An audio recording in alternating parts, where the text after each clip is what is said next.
Welcome, welcome everybody. Welcome, welcome Snowdrop. Happy New Year to you all. Hope you're doing fine. I'm so back. I'm so back. So, what's gonna happen today? We will see, we will see. Good morning, good morning. Welcome, welcome. So, let's check if everything is set up. Yes, looks good. Yeah, I mean, is 2026 the year of Guild Wars 2? Is 2026 the year of Guild Wars? Who knows? We will see. I'm hyped either way. I always like to be positive about the game, I guess. So we will see if my hope is justified or if if I will be utterly disappointed at the end of the year. Who knows? Who knows? Yeah. Welcome, OKDC. Welcome, welcome. Happy New Year to you as well. Happy New Year. Hope you all had a nice end of the year and now it's starting back up. We have to get back into our normal lives, I guess, and hopefully that's a good thing. Or not too bad of a thing at least. Oh, I missed a really good group. Hopefully they are looking for someone else. I really wanted to get some strike missions going. I really enjoy playing the current meta is like very Visions of Eternity heavy. And I really hope that the next, there we go, DPS. Let's go. Let's do some DPS. Let's do that. And it's really Visions of Eternity heavy. So most of the specs that I play nowadays are Visions of Eternity, which is a little bit sad. And I hope that the January patch, which is coming in 10 days only, that this will change it in a way that I am not feeling obligated to play Visions of Eternity specs to deliver the most value. I think as a support, it's okay. As a DPS build, it's feeling like if I'm playing a Condi build and I know that there is currently like this Conduit build here, and I'm just feeling really bad for not taking it because it just takes longer if I wouldn't, like if I take a build, you know. That's my mindset, but it doesn't matter. I think you should play what you like, and I actually enjoy Conduit as well, so that's why I'm playing it. Every year is the year of Guild Wars 2 according to Teapot, but even he doesn't proclaim that anymore, so it's a 50-50, I guess. Yeah, I think Teapot at the beginning, he actually believed that, and I would say over the years, he is just like saying, okay, this is now a meme. But I would say 2026, because of the news we got at the end of the year, yeah, in Guild Wars 2 blog post style, I think 2026 is shaping up to be a, let's say, I'm putting that, do I put that carefully? It's shaping up to be a somewhat revolutionary year for ArenaNet. How that will turn out, if that's good for the players or not, we will have to see. But it's definitely, I think, a big year, not necessarily in terms of like how much content we get, but in terms of what we hopefully will get to know how it continues. Do we get more expansions? How do they look like? Will they go back? Will they do something completely different? Who knows? I don't, but I'm excited to get any announcements. So looking forward to that. Wait, is my food running out? Almost. Okay.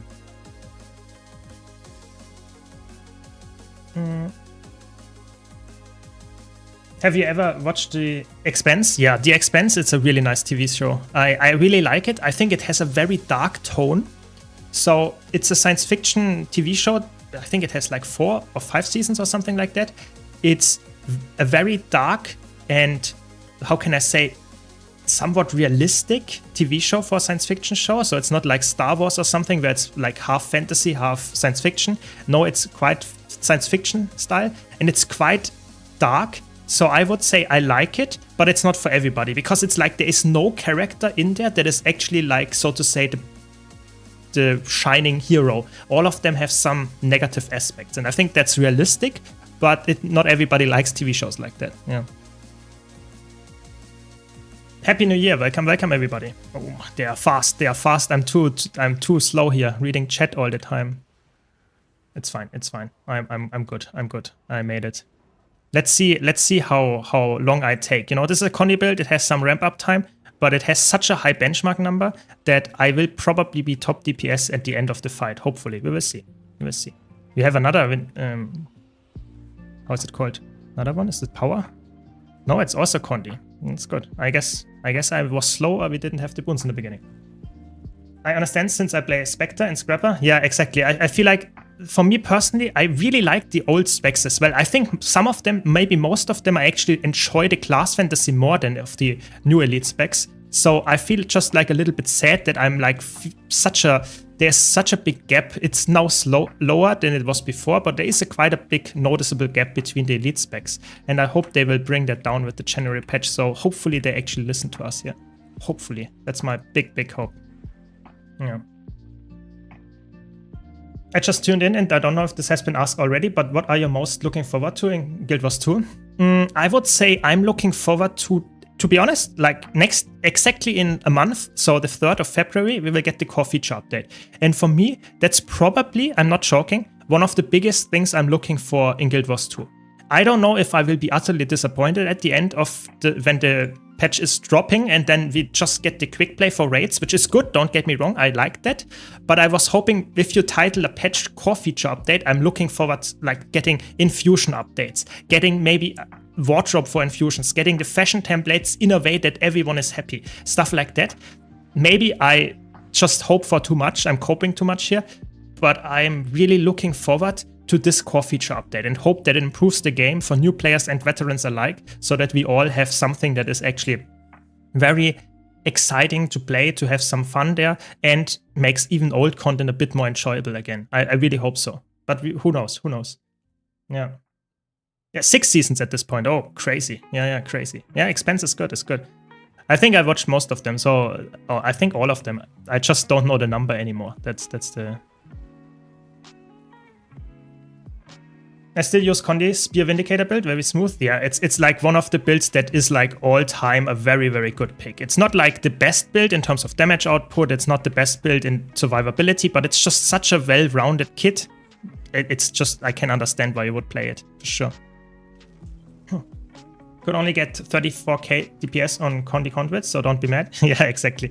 I mean, it's like Condi Conduit, you know, to get the perfect, like, rotation and everything perfect, I think it's not absolutely easy, but even if you just manage like a rather mediocre rotation, you will get damage numbers that will possibly be higher than every other spec. It's crazy. It's really, the numbers are so high.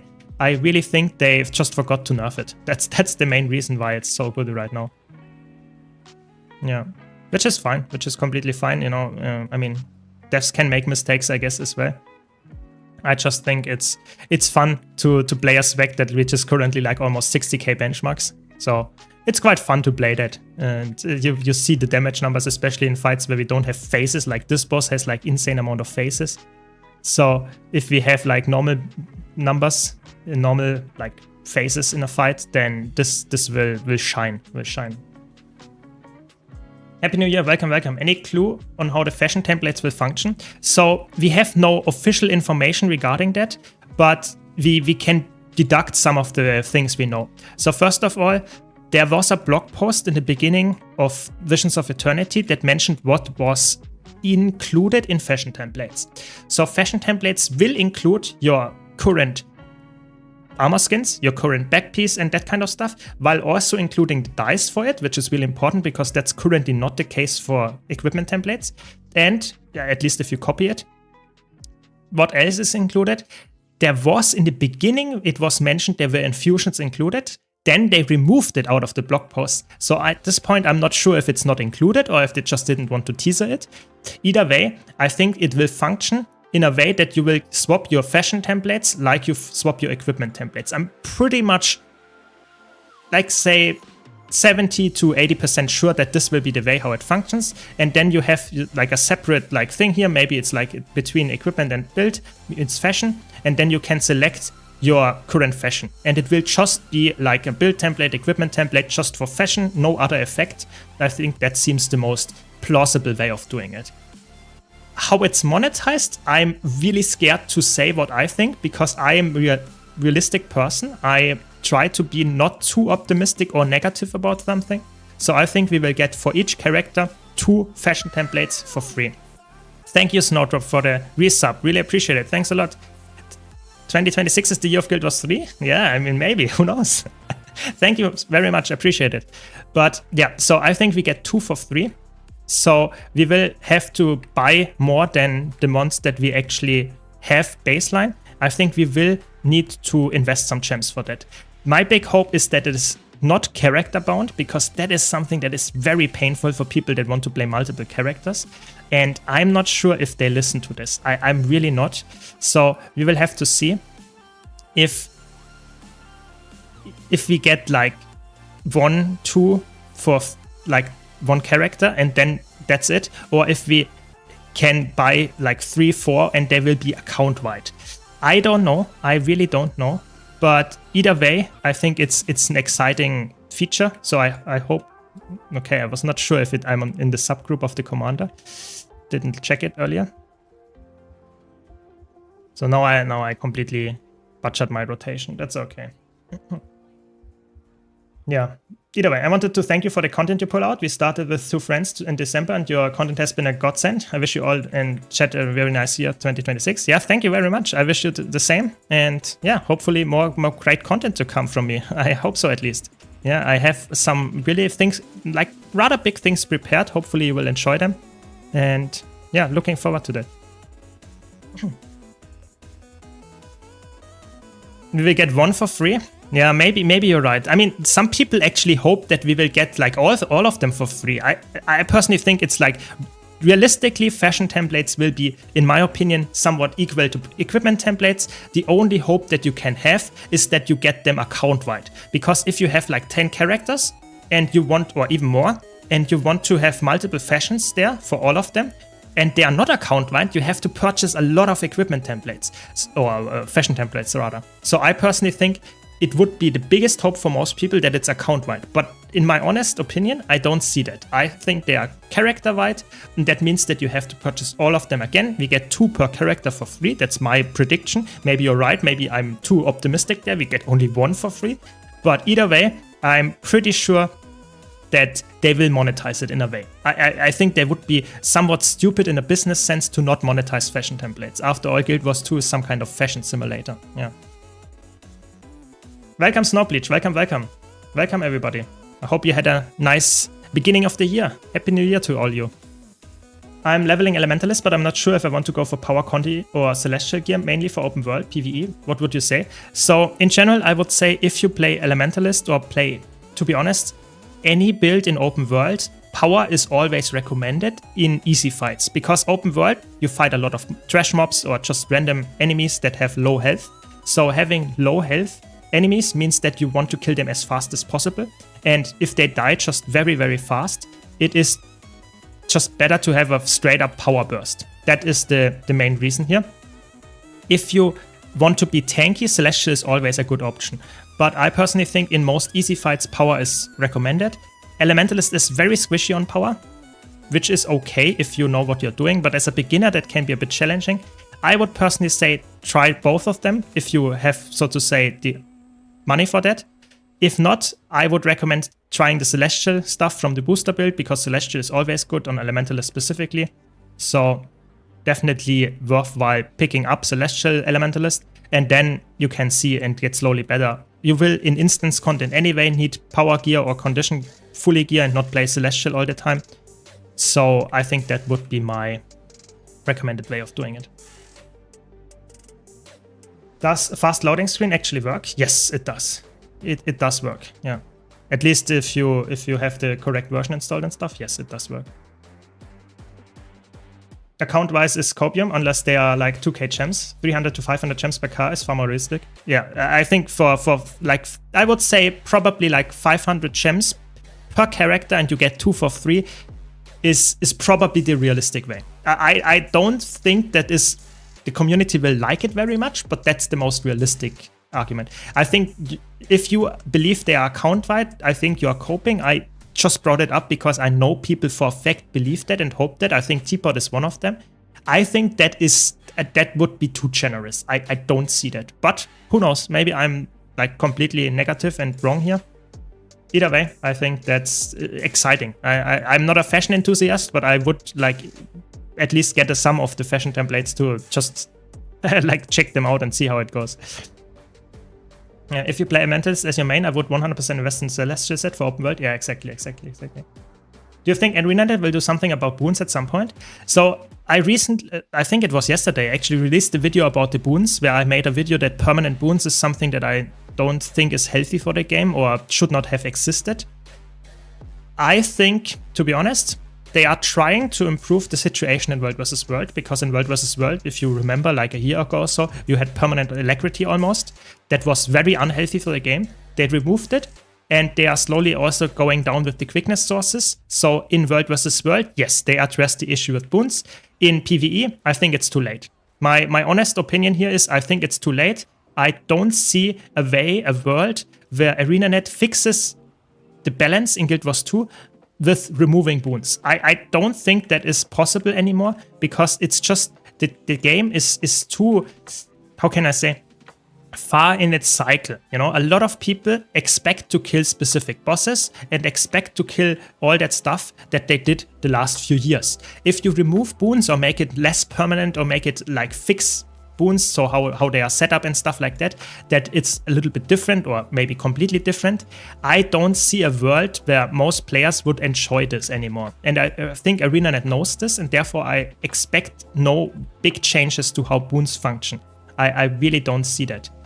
Yeah, I personally expect ArenaNet to maybe in the future, if they push out a different game, yes, they will address this issue and make a different gameplay loop, yes, but for Guild Wars 2, I don't see that. Yeah.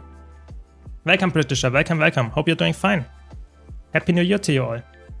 Gotta say, all these hot take videos have been some of my favorite Guild Wars 2 content. I'm happy to hear that, Lan. I think I really enjoy doing those. I really enjoy doing debates. I actually plan to do a video about it and, like, so to say, ask you what you think about my debates. If you agree with my debates, if you think that's like just to some extent content that is not helping the game. But I personally think it's important for players to notice that the game is talked about. So if you are coming from a different MMO, yeah, so let's say you're coming from New World, and you see that there is not a single content creator talking about Guild Wars 2 as a like topic to talk about in a debate way, and you just see some build guides or something like that. I personally think that is not the healthiest look of the game. I think you need to have a healthy discussion about the game to actually make the game seem and feel alive. At least I feel like it. If every player is indifferent about the game and the development and balance and stuff, I think that's the worst thing a game could achieve. Because then why are the developers even like developing anything if no one is actually caring to express their opinion about it?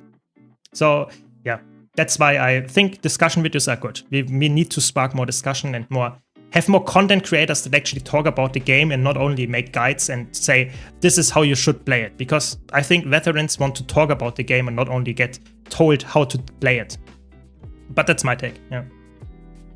What do you suggest as an easy and fun spec to play Alacrity Heal for beginners? I think there are many that are actually quite easy. I think Scourge is probably the easiest Alacrity healer, but Heal Chronomancer is also not that bad. I think both of them are quite good, yeah.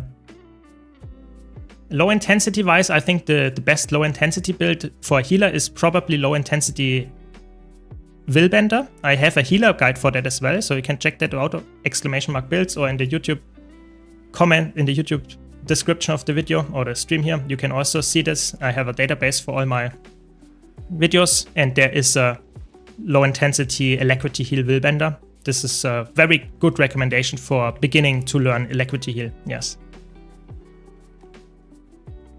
Yes, I mean, Scourge, Alacrity Heal Scourge is not as spammy as Boon DPS Scourge, but I would say it's still a little bit more spammy than a lot of other healers. That is true, that is true.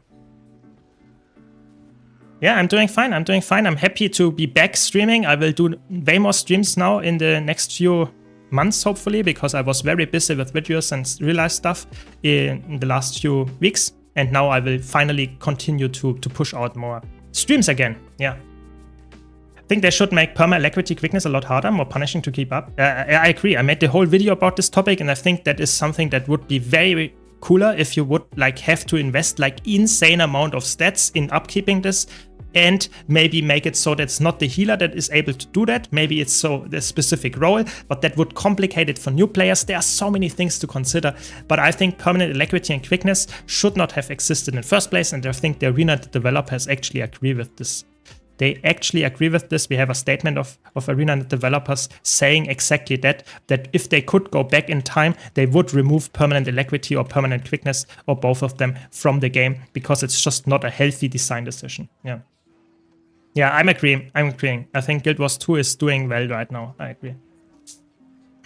I'd love a 1 week event akin to Fractal Rush, but it would be like alacrity plus quickness cooldowns are like 20 times longer or something. That would be very interesting. Very, very interesting. I have to be honest, I don't see them making stuff like that anymore. I think like that the time of making like big changes like that is over. I think they will only do like a no downstate event in World vs. World or stuff like that.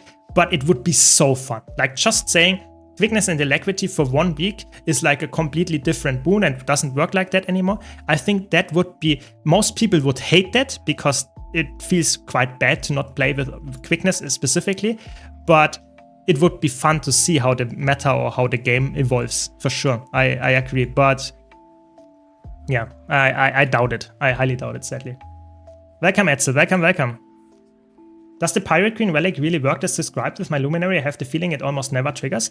So it triggers, it should trigger, and it has like a 1 second internal cooldown or something. So if you attack within like 1 second with like 3 CC skills, they will not trigger all of that. So only one of them will trigger. But it should work like as it says, yeah. And that's the beauty of this relic. It's insanely strong in solo builds. Like solo builds, probably one of the best relics. Yes, nice. Enjoying your coffee at 3 AM. That's what I like. Very, very good. Very good. Hope you're enjoying the stream, yeah? I was just thinking of your Revenant video, and I was thinking of how it was insane. They gave Engineer an entire toolkit, selectable with new skills. With Revenant, couldn't get a proper flexible skill slot on Conduit. Yeah, I think Conduit, I was a little bit sad about the profession mechanic of Conduit. I think they could have done it so much better. They tried to like rework it in a way now with the next, in 10 days with the balance update.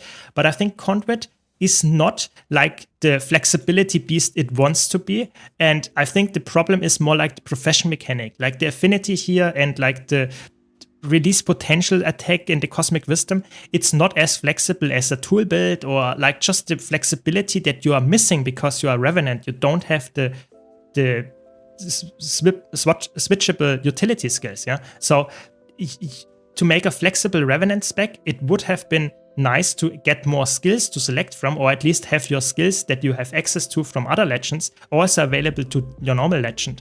It's sadly not the case. So yeah, I'm not sure. I think they just don't know how to fix it. Yeah.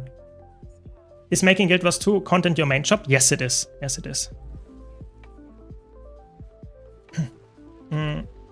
I think most veterans have given up on discussing what they want with the game and just waiting for Guild Wars 3. I think that's fair. That's completely fair if that's what you want to do. But I personally think it's nice to have a live discussion about the game, because that keeps the game more fresh for new players to actually be interested in it. If you only see build guides and stuff, no one that is somewhat like a veteran of the game and doesn't need any help anymore, then is looking at social media like YouTube, Twitch and stuff like that. So I personally think it's rather important that you also have some, so to say, debate about the game that veterans can also engage in. At least that's what I think is healthy for the game. So I can totally understand if players say, okay, I'm done with like debating about the game and hoping for stuff that is improving because we accept the state of it. Sure, but I think it would be better if you can also debate about it, at least in my opinion. Yeah. Yeah. What's up, Syrma? Been playing the game for a month now and I'm enjoying it. Thanks for the guides and the never-ending tier list. Yeah, glad you're enjoying. More to come. I'm just such a tier list enjoyer, and I think a lot of my community is also quite happy to see tier lists, and there are just always some to do. Yeah, so more coming. Yeah. No, I'm quite content with my work right now with my schedule and stuff. I push out quite decent amount of videos, and I think I now finally get back into streaming a bit more often as well, and I will try to also do that more on like multiple times a week so that you all can hopefully have some nice streams with me as well. That's the goal. Yeah. Revenant flex skills are spread over 5 legends. The F1 mechanic massively hinders Revenant. Yeah, exactly. I think if the F1 mechanic, yeah, would be something completely different for Conduit, yeah, like for example, Scourge completely altered how Shroud works on Necromancer, then Revenant would be able to be flexible. Thanks a lot for the Prime Endeavors. Really appreciate it. Thanks a lot for the support. Hope you're enjoying the stream. Then I think you have something that is actually flexible in a way. But I personally think they are just really scared to touch Revenant Profession mechanic because they have so deep, how can I say, so deep of how it's integrated in all the systems for Revenant that I'm just not sure if it would break everything or if they just don't want to do it, if they don't know how to do it. I don't know. Either way, I think that's the biggest issue the Revenant has is the flexibility issue. And I'm not sure if they can fix it at all. I'm not sure. Do you think the quick play raids will have a free legendary armor piece? I'm pretty much convinced it will not have a free legendary armor piece. I think it's quite likely that the legendary ring will be bound to the quick play. However, people made that argument in like one of my recent videos where I mentioned that as well. And I'm pretty sure that they are somewhat correct there, that we already have a raid ring. And having another raid related legendary and you don't have an open world PvE ring, for example, is somewhat weird. So I'm not sure if the ring will be the thing that will come with the quick play. I expect it because there is no open world map when the ring comes out, but I'm not 100% convinced. So maybe you're right. Maybe there will be a free armor piece, but I doubt it, to be honest. Yeah. My biggest wish for the game is ANET tweaking weapons like they did for Elementalist Scepter. Oh yes.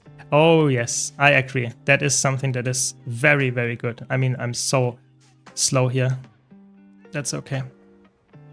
Do you think the quick play rates? Yeah, I think the quick play rates is a good thing and I'm very happy about the quick play rates and I think there will be something tied to it. Maybe it's legendary ring, maybe it's some other good rewards, but there will be some incentives for veterans like me that have all the legendaries to engage with quick play. I would be so surprised if that's not the case, and I think there should be a way to make it for new players or somewhat new players also interesting to go into quick play rates.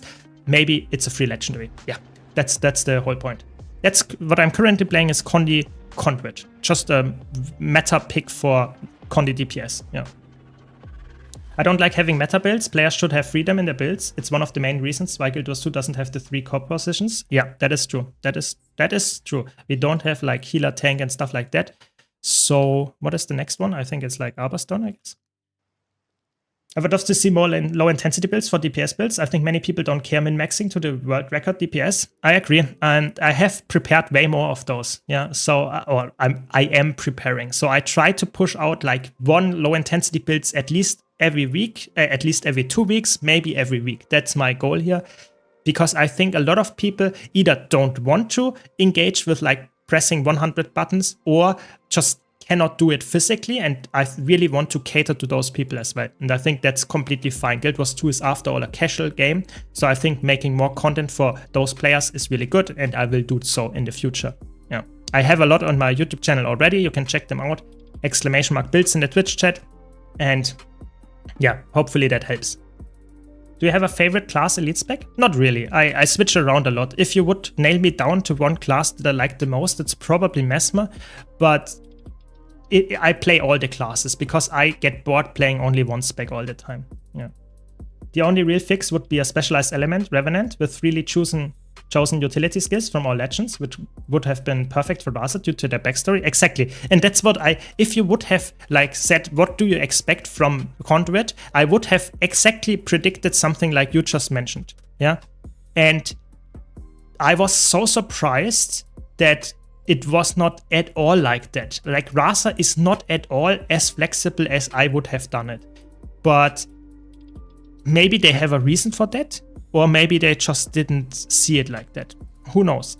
But I think it's now too late to completely rework the profession or the elite spec. I think that's reworks reworks is good, but I think having, I don't know, reworks like, for example, Death Magic rework on Necromancer comes to mind, like 5 years ago or something. I think that is something that is on the table. But reworking a completely new like elite spec, I think that's rather unlikely. So I highly doubt they will ever do that. And especially Conduit currently is like really good in all game modes. So I'm not sure if they will ever do it. I agree that it's a little bit sad that it's not the flexible Revenant spec, but as a DPS spec, my god, I'm so bad. I should maybe focus more on the gaming than just talking. But yeah. Conduit. So how does Conduit feel? It feels very strong because it does a lot of damage in all game modes. Is it fun? I think it is, but it's not what I hoped Revenant spec would get. And I think with the changes to it, I'm not sure if that will ever come true. But I think it's fun to play. That's why I'm playing it, because I think it's strong and fun to play. Yeah. My hot take is Guild Wars 2 fails at building strong class fantasy for new players. Main one being Ranger, Bow Elementalist, Staff being so weak. New players jumping into the game, playing Ranger, don't want to use an Axe and a Mace. Yeah, I feel like class fantasy in Guild Wars 2 is something that a lot of players are a little bit like upset with. Not all of them. I think it depends a bit on what class you play. But I think it's definitely something that is not top tier. Yeah, I think a lot of times Guild Wars 2 in terms of class fantasy struggles a bit to, in the beginning of the game I think it was quite good, but nowadays I feel like it has a little bit of a issue with homogenization. A lot of times your builds feel somewhat similar and you don't have too much of a choice anymore. Yeah, so I don't know, how can I describe that? But either way, I agree with you. I think class fantasy is oftentimes a big issue in current Guild Wars 2 right now, especially for a new player, because you feel like Staff is a support weapon on Elementalist. It's not really a DPS weapon. Maybe in World vs. World, but that's about it. So I personally think they should look at weapons like this, for sure. Absolutely. Yeah, I think Gale Shot is one of the rare exceptions where I'm really happy with how it turned out. Yeah, I agree. I think I'm not sure if quick play rates will give you the same rewards as you will get with normal mode rates. So I'm not sure if you can get your legendary insights and your coalescence grind going for quick play rates. Maybe that's a way to make it easier to get. But I have to be honest, I somewhat doubt that. I think the quick play rewards will be somewhat separate from the normal mode rates rewards, which is in my opinion somewhat fair, because you don't want to make players only play quick play rates. Yeah, so but maybe I'm wrong. Maybe they have a completely different idea how to do it. Yeah, seeing how well Fractal Quick Play event was received and how insanely booming the game was during the event, they would be fools not to use a similar reward. I agree. I think it's quite likely that we will get some kind of legendary reward. And hopefully something that like a lot of people will be happy to get, and not something that no one cares. Because like having a legendary reward is nice and all, but if it's like, I don't know, something that no one cares about, that is not good. But if it's something that everyone wants, like, I don't know, maybe a legendary infusion or something, bringing it just randomly up here, people would go for it like crazy. Yeah. Welcome, Clanky. Welcome. I'm playing Guild Wars 2 after a very long break. Your YouTube videos and build lists are very helpful. Thank you very much. Is English your native language? No, I'm German, so it's not my native language, but I'm trying my best to improve. So if you have any feedback how I can improve and what I'm doing wrong, I'm always happy to hear that. I just like to have constructive feedback, but hopefully you still understand me. Yeah. Welcome, Poxy. Welcome. Hope you all have a nice day so far. Oh, stay away from this guy. It's good. Generally asking, what makes you guys enjoy DPS and PvE? Personally, I find just doing rotations on boss feels unintuitive. I'm not a big DPS enjoyer, to be honest. I just play it because the group was looking for one. Normally, I like to play support. I like to play actually heal the most, because for me, healing in Guild Wars 2 is like by far the most impactful role in Guild Wars 2 group content, because you have so much agency for your group. It's crazy. I just play DPS when everything else is already filled. I think DPS is somewhat fun in some scenarios, like in somewhat challenging fights to get decent damage numbers, even though you can avoid them, the boss attacks and stuff like that. But most of the time, healer is my preferred choice. Thanks, Lan. Really appreciate it, Prime. Hope you're enjoying the stream. We actually killed the mech before the sniper. Not bad. Yeah. Does Power Revenant have any decent factor these days? Yeah, you can play Power Conduit and Power like Vindicator and Power Renegade even. They all are somewhat decent. They are not top tier builds though. So I would say if you enjoy playing the absolute top tier builds, I would recommend playing something like, I don't know, Power Soul Beast, Power Luminary, something like that. But if you just want to have a decent build, I think Power Conduit, Power Renegade even, and of course Power Vindicator are somewhat decent, of course, yeah. So they have decent fractal builds for sure, yeah. Not top tier picks, but good picks. Okay, we did it, very good. I played, I think, since 2013. So I started playing Guild Wars 2 1 year after it released. So I was not there at release, I started a little bit after that, yeah. So what was the last one? I think it was like, what was it? Yeah, we do the Soto one as well.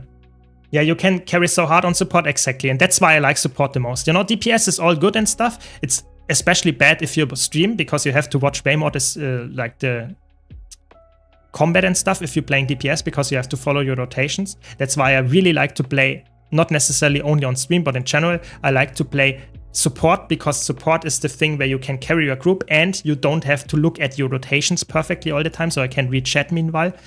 But it's okay. DPS is still fine, yeah.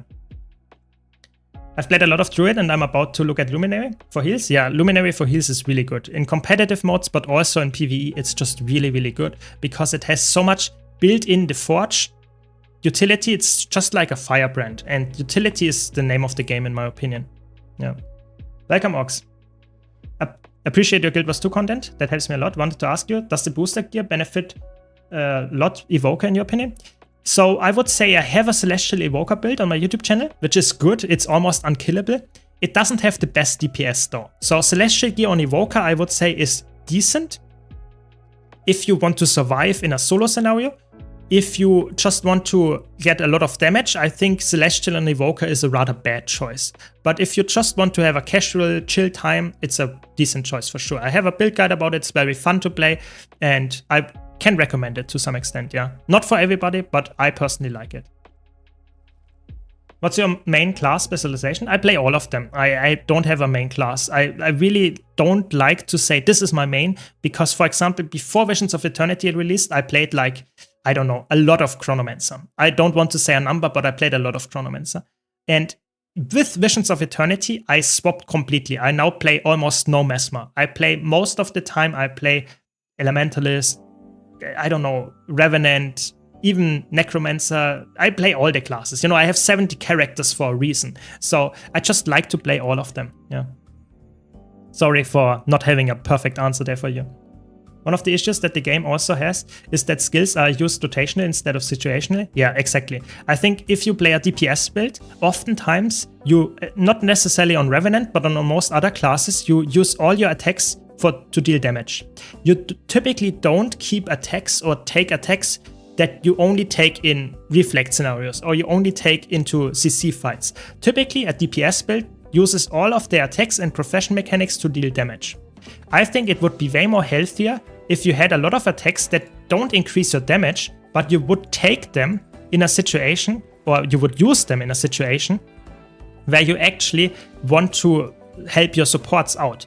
And in current Guild Wars 2, it's like the supports are so power crept, they do everything that is necessary to make the fight trivial, whereas the DPS builds only deal damage. Every single attack is meant to deal damage. I think in a healthy universe, I think it would be like you have good damaging auto attack and a lot of your skills are focused around situational uses. So that your damage comes from like 3 or 4 skills and most of your skills are actually more around like situational when they are good. That would be my ideal case. Maybe I'm a little bit too, I don't know, maybe I have too much hope there that how it would be designed like that, but I think that would be a healthy DPS build, yeah. Firebrand mentioned? Yeah, Firebrand. Support Firebrand. Not the easiest build to play, especially for a new player. Exactly. Exactly. Support is way more reactive and therefore I like the gameplay loop way more. I don't want to like have different fights playing out exactly the same. I want to be able to swap my utility skills if I need to focus on something different. I want to be able to adjust to my chaotic teammates because maybe they don't know some mechanics. Maybe I want to carry them by dealing with mechanics that they don't know how to deal with. Stuff like that. If I play DPS, it's way harder to do so. So I personally am not the biggest DPS fan in Guild Wars 2. I play it when necessary, and I also learn rotations if necessary, but I typically would rather have some carry potential via support. Yeah. Welcome, Loopy. Welcome, welcome.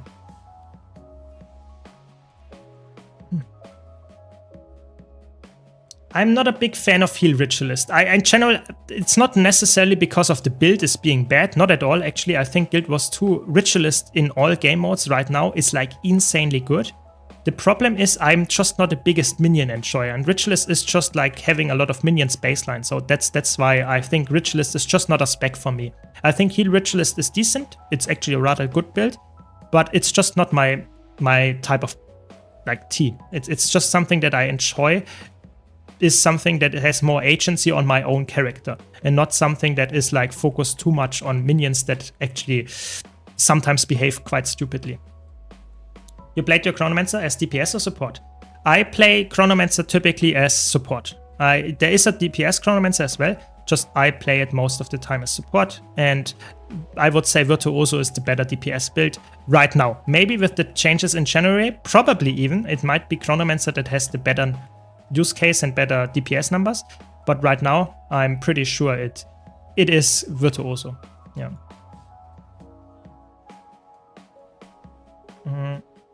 That's why I love my quickness untamed. All utility skills are situational. Yeah, exactly. I think it's like situational stuff is for me way more enjoyable than stuff that is like rigid and you never change just because you want to have the absolute best damage. I think situational stuff is way more exciting. That's why I think build crafting in solo scenarios is way more exciting than build crafting in a group scenario. In a group scenario, you are very rigidly locked into your DPS attacks all the time. Whereas in a solo scenario, you take skills that actually provide value other than just DPS. That's something that I enjoy. Yeah. What is the rival mech of healers? I think that's a little bit harder to say, because the thing is, if you play a healer, you can always play some kind of low intensity healer. Let's, for example, mention here, what is the best example? I guess low intensity alacrity heal willbender. Yeah, that is very easy. You just press the auto tag and you will be fine. Yeah, you press auto tag and you will provide auto tag and F2, and you provide alacrity and a lot of heals and a lot of boons. Yeah, so that is working. The thing is, if you want to be a healer that actually carries your group, low intensity is typically not an option. Typically, you want to have agency via utility skills and use them at the correct time. Pressing only auto attack like a rival mech does works on a DPS build, but pressing only auto attack on a healer is by nature not reactive, because there is no, so to say, value in pressing only auto attack other than heals and boons maybe. But having a reflect, having a stability skill or something, that's not gonna happen on your auto attack. So I think healers are a bit more low intensity healers. Yes, can be made working, but in general, it's not like optimal. Yeah. So I would say starting as a healer with low intensity is fine, but if you want to optimize it and get the best for your time and want to carry your group, I think you should at some point go to a not low intensity version. Yeah. Yeah, I can see that, Loopy, why Ritualist can be very frustrating because of the spirits. Yeah, yeah, yeah, and also the Ritualist is so weird. Like Ritualist, let me showcase this. Where is it? Ritualist. Ritualist is one of the weirdest classes, especially as a quick DPS. So let me set up my quick DPS build here. So quick DPS Ritualist doesn't need that much boon duration because it has a really weird interaction with this empowering spirits and your 5 skill in Shroud. The 5 skill in Shroud gives quickness because it resummons the spirits. Currently, this is bugged, the 5 skill in Shroud. It gives way more quickness than it should be. This is so weird, and if they fix that with the January update, you have to get way more boon duration, and therefore you lose a lot of damage because you need more gear stats invested into boon duration, and that will decrease your damage. Then you still have the negative aspects of your minions being stupid, like we mentioned earlier on Kadim, So I personally not the biggest fan of Ritualist in general, but right now it's a really, really good build. It's really, really strong. Yeah. Yeah, I mean, Ritualist, Heal Ritualist is good. Like, don't get me wrong, Heal Ritualist is good. It's just not something that I'm personally the biggest fan of. Yeah, that's the whole thing here. So let's do some ranked, I guess. My most fun in Guild Wars 2 is soloing champion legendaries. Yeah, I think it's not like I don't want to say Guild Wars 2 is only fun if you do that. I just think I like to build craft, theory craft, and do different kind of like crazy stuff and think about how can I min-max something.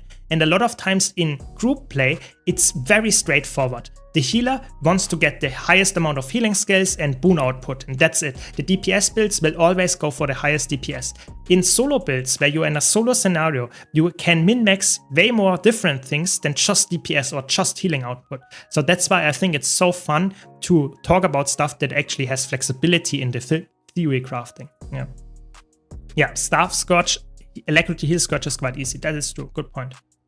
I'm trying build as a druid, as a beginner. Do I stick with my celestial gear? Weapons-wise, I'm lost. I want to be able to solo, also useful in groups. Celestial druid is decent for that, yeah. The thing is, druid has like a little bit of a weird time, because either you go full healing and take a staff and stuff like that, or you go DPS weapons and take condi-based weapons, but then your support will drop. So I think celestial druid is a rather challenging pick, but I would personally say you can make it work. I would maybe take a staff, and I would probably take like a, I don't know, maybe a dagger if you have access to Soto. If not, I don't know. I have to check. Celestial Druid is rather challenging. I would say probably just play maybe Condition Druid, and you still have some healing in baseline in the kit. That's probably the better way to do it, I would say. I'm a new player here. Is there any way to get Mystic Clovers from open world? So Mystic Clovers you can get from a specific web in Drizzlewood Coast. There you can actually get Mystic Clovers by farming the map over and over. All other times you just get Mystic Clovers from the Mystic Forge or from vendors. So for example, if you play a lot of PvP, World vs. World, Fractals, Raids, then you can go to a vendor and can exchange some of that currency for Mystic Clovers, or at least for some discounted Mystic Clovers. If you don't do that, then from open world, the only reliable way is either going to the Mystic Forge and putting it in and hoping for Mystic Clovers. That works, but it's quite cost intensive. If you want to know more about that, you can check out my Mystic Clovers guide on my YouTube channel. I have a guide to break everything down where you can get them. And the other way, where RNG is even more heavily involved, would be to just, that's the weird part here, just buy for Unbound Magic or Volatile Magic, buy the wrapped magic wrapped bundles, where there is a very low chance, below 1%, to actually get Mystic Clovers as well, which is quite painful, I would say. Oh my god. Why do I play in ranked on the Saturday morning against like monthly AT winners? That's painful. Very painful.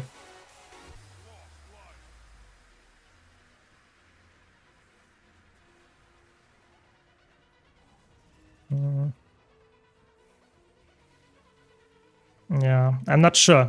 Looking quite dire here, to be honest. I will catch up in chat after this match. Okay, we got at least the renewed focus first.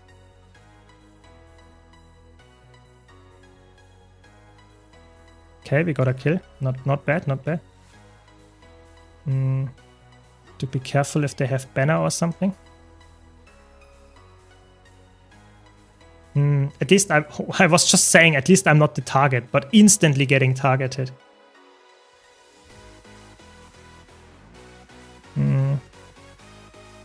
Okay. That's so close.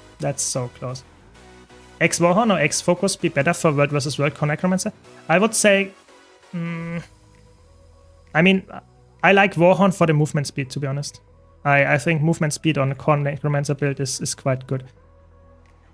Oh my god. I think I'm so dead. There are so many people on me. Let's die on node. Yeah, that's a little bit painful.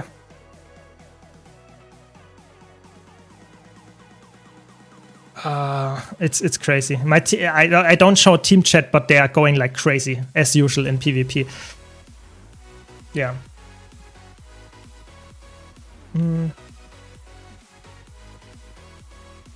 Happy New Year to you as well. Happy New Year. Yeah.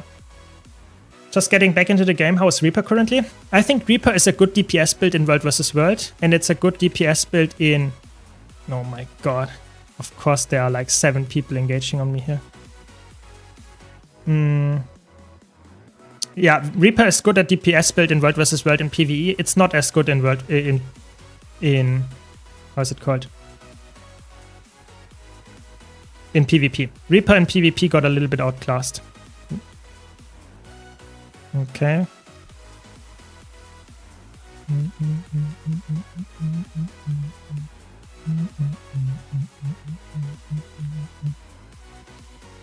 No, they got CC chain. Oh, that was so unlucky. Lost the 101.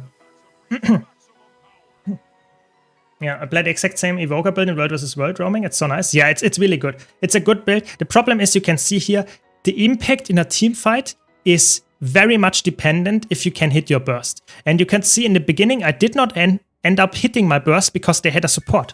If they have a support, they can just, if I hit my burst, they will just heal them again. If they didn't have a support, my impact would be way higher. This is a lost match because we just have way worse players and I'm not playing very well either. It's just like, I try my best, but I just, realistically, I don't see that being like really good. Maybe we can get some burst on this guy, but... Okay, we forced the invulnerability, I guess, that's something, but there are so many players here on, like, the...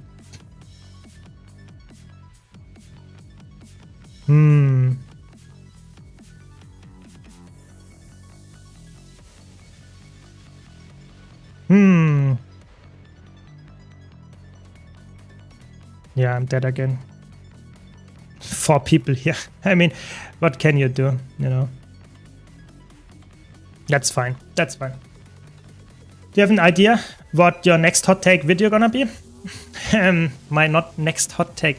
So I have multiple videos prepared, or like ideas prepared. Let's say one of them is about discussions as a whole, that I think discussions are important. Like I mentioned earlier today on stream, I think discussions are very important and we should make discussions, not for the sake of debating, but for like giving feedback about the game and not always saying this is the only thing that matters, that everything is nice and perfect. I think it's important to also criticize the game that you love. I think that's important. That's one of the videos that I've prepared. And another video that I want to talk about as a debate topic is reworks. I think especially weapon reworks. We have a lot of weapons in the game right now, and most of them are either very good and fun, or you have some of them that are just not used at all. Like looking at, for example, like Ranger Greatsword, Hammer on Revenant, stuff like that. That is just something that is not used that often. Yeah. So I want to make a video about how I would rework that. Those are my 2 rather hot like video topics. Maybe they are not that hot, but maybe they are. You will see. And hopefully you will enjoy those. There we go. Let's get some damage down. More. Okay. Nice, we got them. But there are like so many people here.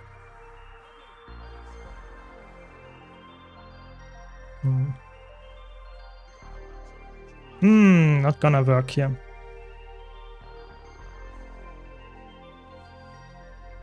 Yeah, PvP is not like, you should not PvP, you should not go in and hope for like a friendly community. I think it doesn't matter what game you play. If it's a PvP game, you're probably not gonna have friendly people there all the time. What's the current rank on PvP? I have no clue. I'm like, I played like 20 matches this season. Like, let's check.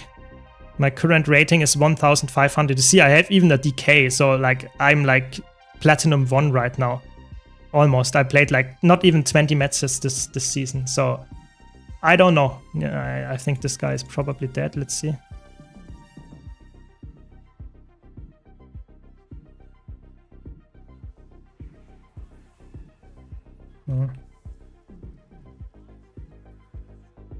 Of course. Of course. Rampage in a 1v2.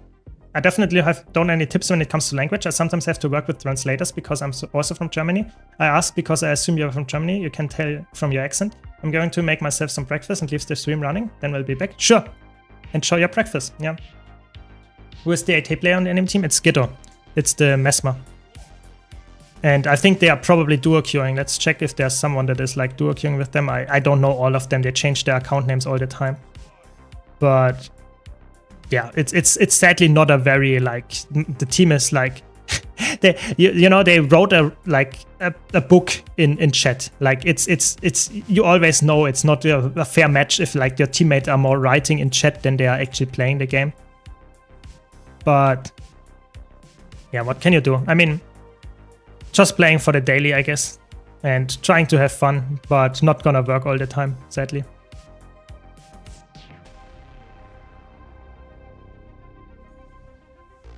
Yeah, it's fine. Let's check. No, they did actually not. Yeah, you see the Mesmer. That's the guy that I meant. Yeah, it's fine. What do you think is the best way to complete World vs. World reward tags? I mean, I can show you, but in general, it's like just playing World vs. World. There is not a like single best way because it's all time gated. So let me log to my World vs. World character and I can show that. Weapon reworks are very tricky. Elemental Scepter got reworked to be more strike confused and reduce conditions in preparation to create room for spear, and this rework completely killed the build I was using. Yeah, I think like reworking weapons is very challenging because there's always something that is like working very well after this, and you will destroy something beforehand. So I think a rework you should only do if a weapon is really, really bad and really underused. Yeah. So we will see if they ever do that though. Yeah.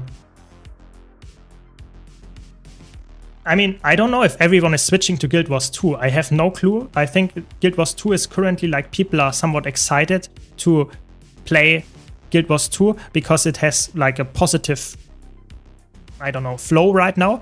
But I wouldn't say that everyone is coming from WoW to Guild Wars 2. It's just like some people check it out, Guild Wars 2, because we currently have a lot of new players coming in from New World and stuff, and people hear the hype. Let's hope it stays like that, but I don't know. We will have to see.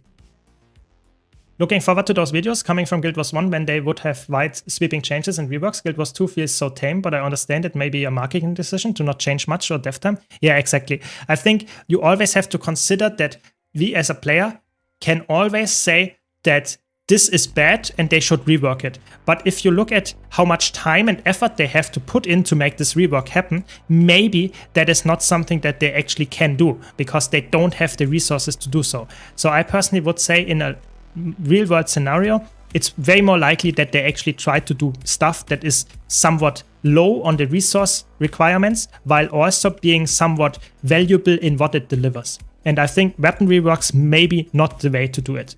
But I hope for them because I really think some of the weapons, specifically like that I mentioned earlier, need some help. I really think so, yeah.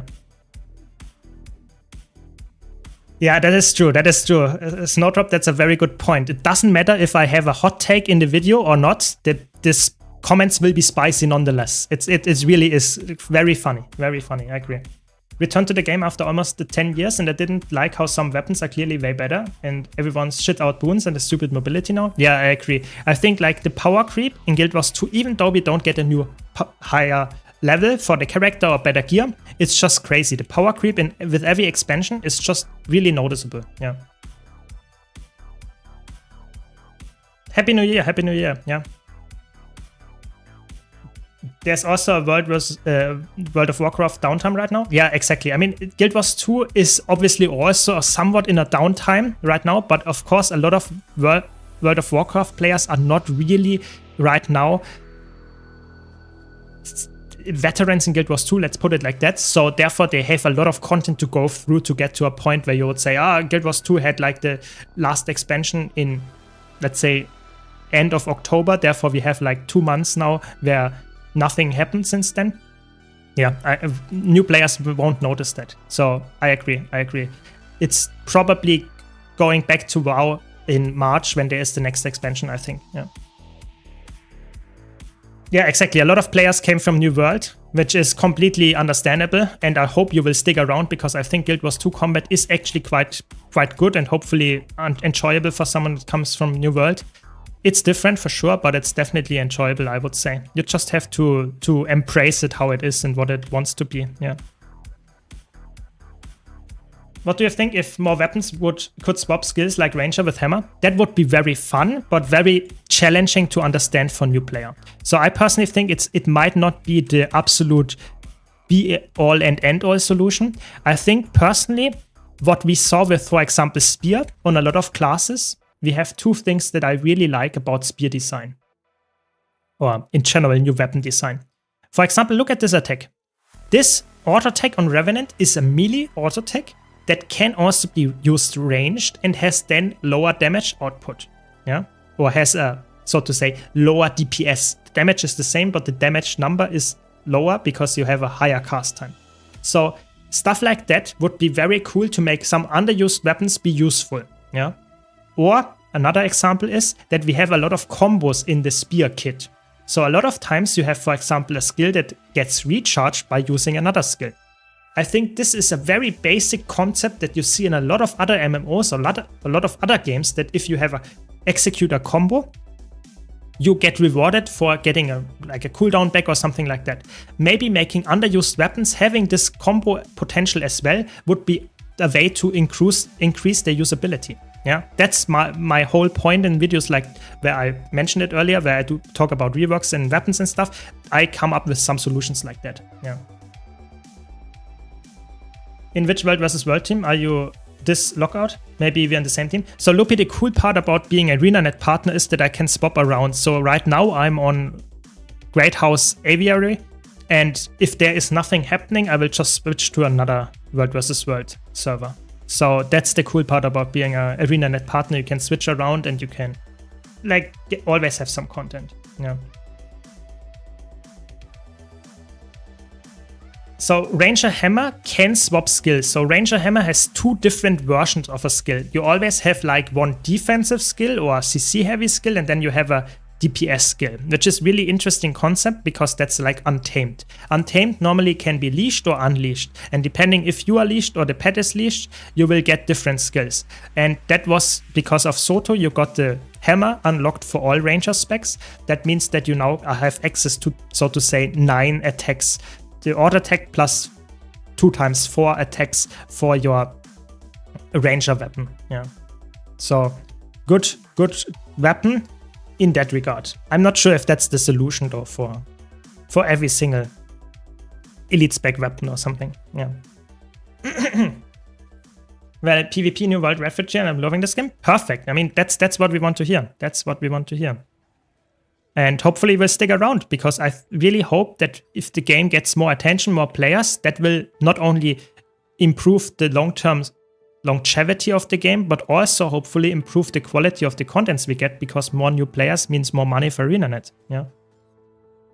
Yeah. Just wanted to say how much I love your work for the Guild Wars 2 community. Glad you think so, Navi. Really appreciate the kind words. Thanks a lot. Yeah. What do you think about the Soul Beast changes or the Beast Mastery changes for Ranger? I think I have to wait until I see the numbers and stuff like that, but for now I'm a bit sad about it. I thought it's really cool to have Beast Mastery being the trait line that you use as a Soul Beast, because you merge with your pet and therefore get the value from taking a trait line that buffs your pet. Right now it seems like they removed this valuable thing and it's just not as good anymore. You have to see if it's worthwhile taking nonetheless. Yeah, I'm a little bit sad though. I feel like they're more likely to give full skill set than specific skill swaps. I think the tech for the skills to be swapped would be go into allowing them to maybe do just swapping the auto tech. Yeah, I agree. I think it seems like one of the harder ones to implement for sure. Otherwise, they might have done it earlier for sure. So let's do it. Let's go in. Let's go in. We are 2v1ing them in the camp. I think that should be doable.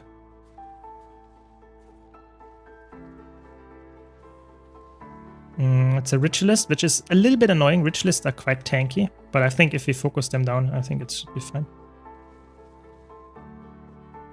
Get the CC, maybe? Yep, there we go. Another CC. They have a lot of Shroud. It's crazy. So much Shroud.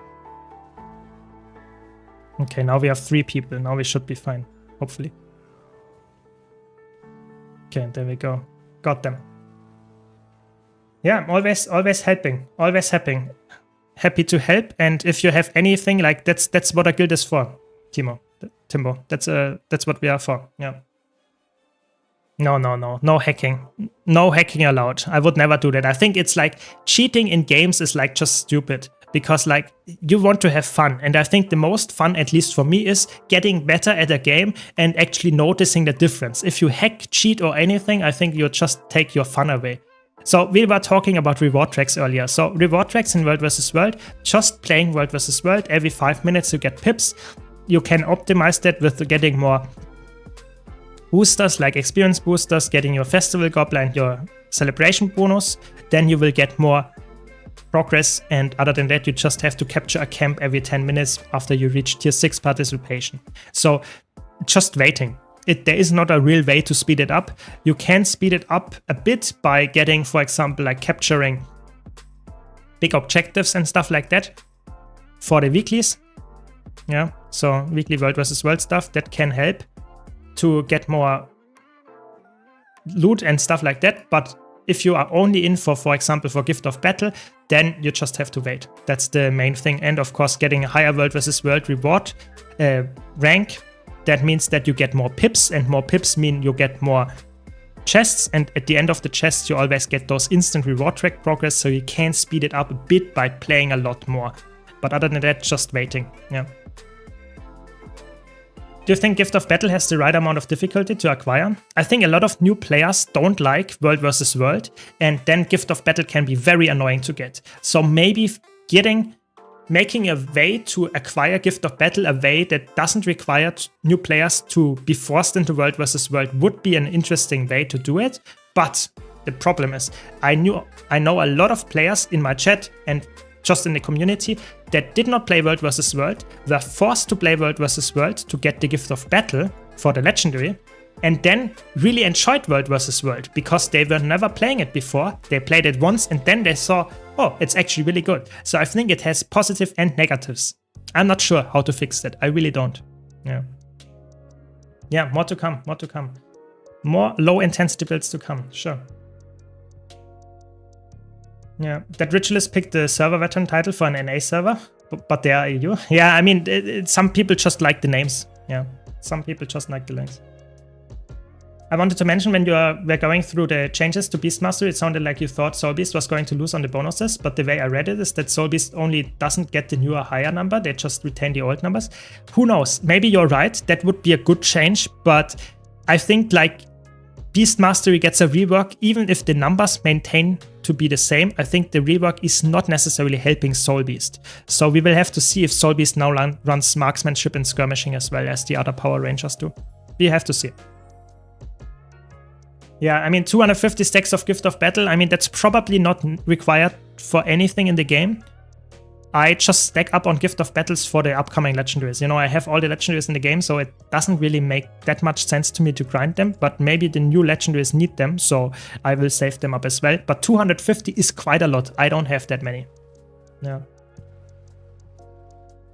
I'm getting back to Guild Wars 2 just now. Is there any active guilds to get an invite to? I mean, you can always ask in map chat or like Discords and stuff. You can also join our chat, so to say, glorified chat window, which is our guild. It's not an active guild in the sense that we have like crazy activities all the time, but we can help each other out if you have questions and stuff like that, or some content that you want to do. That's there. So just leave me an invite request in the Discord server. Yeah, maybe we do map completion instead of like World vs. World completion, or the other way around. Maybe that could be a way, but I'm not sure if they want to make such a big change like that. Who knows? Who knows? I'm really in a dilemma. Which one I should do first? Pursuing my PvP chest to progress Transcendence, or complete mastery points? I missed Iceblood Saga every map, and doing it now, it's kind of pointless. I would say personally, mixing it up is probably the smartest way. I know that's not the answer that you wanted to have, but for me, always, it's the best thing to enjoy the game is playing everything a bit, you know? If I play like 10 hours a day World vs. World only, I get bored after a while, yeah? If I play only PvP a while, I get frustrated. So I always, as you can see here in this stream, I like to mix up stuff. So why not do it so that you do some mastery grind, and if you are bored, you play PvP, and if you get bored there, you swap around again. I think that's a very healthy way of enjoying the game. Maybe it's not for you, but I think that's how I would do it. Yeah. Yeah. I'm one of the people that liked World vs. World after being forced to do it. I like running around as a rival dead shooting people from walls. I mean, that's good. Yeah. I mean, I don't enjoy encountering you that, but I can understand why you enjoy doing that. Yeah. I would like the gift of battle to be easier. Perhaps you should get 2 or 3 gifts per path. I mean, that could be a way to improve it for sure. I think people would still don't enjoy playing for those then, but at least you don't have to do it that often then. That's a good point, yeah. I really like Scepter, Pistol, Chronomancer, or any Mesmer, but damage is too low for group content. Can you check it out when you have time? Yeah, so Scepter, you can play up Condition Chronomancer with Scepter. That works. That is fine. The thing is that... Did I get it? Yeah. So the thing is that Scepter, especially on Mesmer, is a rather slow weapon. So you don't really have the best burst with this weapon. So I personally would say it's probably better to go like Axe or something like that. But you can make it work. Specifically on a Condition Chronomancer, it works. It's a decent choice, yeah. I don't know, I'm not sure if grouping or solo play in World vs. World should be forced to be done, you know? I think World vs. World should be a game mode that is like completely free and you are independent to do whatever you want to do. So I think like a lot of people like playing in a circ. That's fine, you can do that. I think forcing you to play circ though is not healthy. I know a lot of people in my chat like roaming. So forcing them to only play circ is not necessarily a good thing. I personally think, oh, we have a 1v2. Let's see how it goes. Okay. Let's engage on this Soul Beast. That's hopefully a good target here. And oh, that was very close. Very close. Okay, maybe we can get the kill here. They get the ranger res. No, so close. Almost got them. Could have played it way better. Then I would have gotten the 1v2 here. Yeah, Conduit is a quite good class. But yeah, I think like forcing stuff in World vs. World, either group or small scale, is not healthy. I think they should just make it so that you got a lot of rewards doing either way and people will enjoy the game mode. At least that's what I think, yeah. Would just make more bots to do world completion if you could exchange? Yeah, I think like botting is a problem that Guild Wars 2 luckily doesn't have a big issue right now, at least as far as I know. But if you would make it so that you can exchange exploration gifts for gift of battle or the other way around, I think people would not really like, there would be a negative consequence as well. So I'm not sure if they should do it, if they can do it, whatever. But I think in general, you have to always consider both sides, and I think that for stuff like that, that is rather challenging, I have to admit. Yeah. So yeah, there will be a World vs. World rush that will be very fun. I will play a lot of World vs. World during that because it's like giving a lot of rewards, a lot of players are playing. I always like those rush events, especially like World vs. World one, because it actually improves the loot that you get. You know, you just play the same stuff that you play normally and you get more loot. I mean, perfect. Yeah. Which Guild Wars 2 content creators do you like? I think Guild Wars 2 content creators, especially coming from me as a veteran, it's somewhat challenging to find content creators that actually do content that is specifically catered to me. You know, that's what I mentioned earlier on stream. I think a lot of Guild Wars 2 content on YouTube specifically is about guides, and I know most of the game already, so I don't watch guides. So I want to have content that is debating. I like Teapot, I like, for example, Grimcheck, those players that are high caliber, they are really good at the game and know what they are talking about, and just having debates about the game. Those two I like. I like watching PvPers in general if they are really good at the game. Naro, for example, or other streamers. But I don't want to cherry pick here. I think any Guild Wars 2 content creator is good for the game. I really think so. At least if they are not doing anything mean.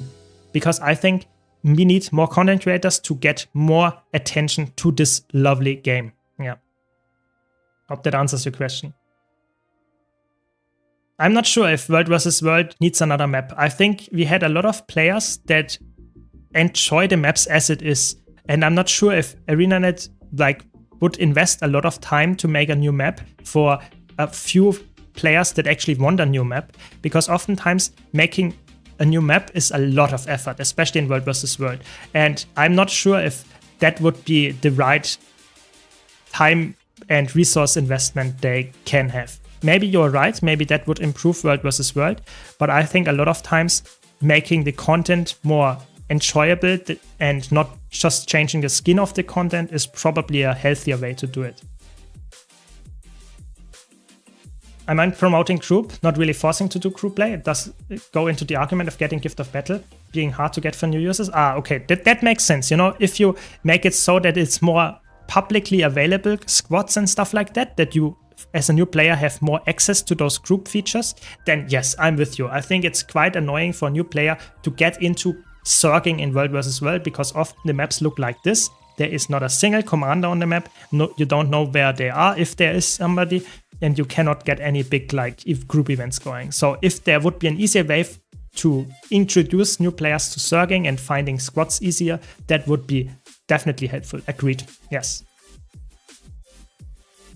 Yeah, Gift of Battle during World vs. World Rush is a very, very smart way of doing it for sure. You get it way faster. Will be during Lunar New Year though, so it might run the festival track instead. Yeah, that's a little bit sad that they, so to say, overlap, but festival Lunar New Year is longer. I think it's 3 weeks, and therefore you have 1 week of it being the World vs. World Rush, so maybe you can go for the Gift of Battle during this week, and the other 2 weeks you can go the Gift of the festival track. So that might be the way to do it. Yeah. Weren't the World vs. World crowd happy when the desert map launched? It was happy. It was happy.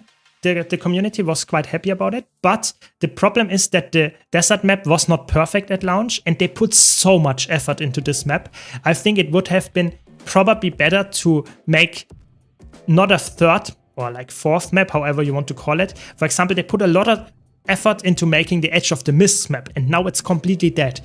Almost nobody plays on Edge of the Mist World vs. World map. So I'm not sure if making another map would be the way to solve all the issues in World vs. World. Or at least the player base would be happy if they would do that instead of solving other issues. So I'm just a bit skeptic there, I have to be honest. Yeah. Yeah, the sandbox aspect is definitely something that is the biggest strength or one of the biggest strengths of Guild Wars 2. And I know that not a lot of people understand when they start playing the game that Guild Wars 2 is like a sandbox game. I really want to stress that Guild Wars 2 is a sandbox game in the regard that after hitting level 80, a lot of players don't know what to do. And oftentimes you just have to choose your own goals. And that's the definition of a sandbox game in my opinion. Yeah, I guess they could do one more map so that we have the desert map, the alpine map, and maybe a jungle map or something like that, whatever, just mentioning it here. Then we had 3 maps. Yeah, I guess that could be true. They could do that. Maybe that's an idea that they have. I'm not sure though. I'm not sure. So this is not very, I don't like this 101.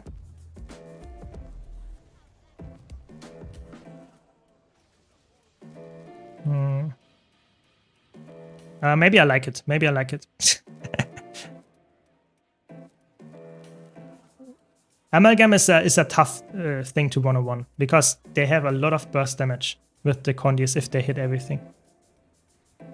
This is a Hammer Vindicator. That should be a good matchup for me. They have power typically, and I have a lot of condition pressure and a lot of toughness here in this build. Yep, not that big of a deal.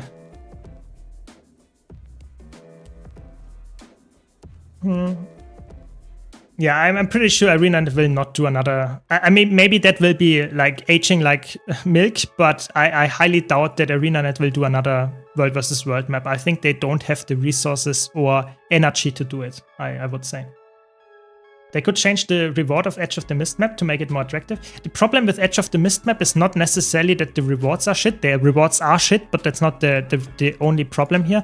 The bigger problem is more that the World vs. World community there you have a completely different, how can I say, a completely different gameplay loop there, because there is so much you can knock people off the map. That is something that you don't have on other maps. It's also not necessarily the most healthy thing to have. It's a fun thing if you can knock someone out of like a wave from you and down into the infinity, but it's not necessarily the healthiest design of the game. So I'm not sure if the players would actually, even with better rewards, oh my god, how many people are coming here? That's not good. Not good.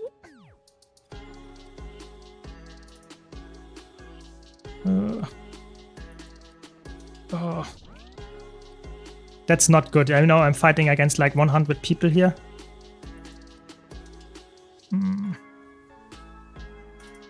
I mean, maybe it's good. I killed someone.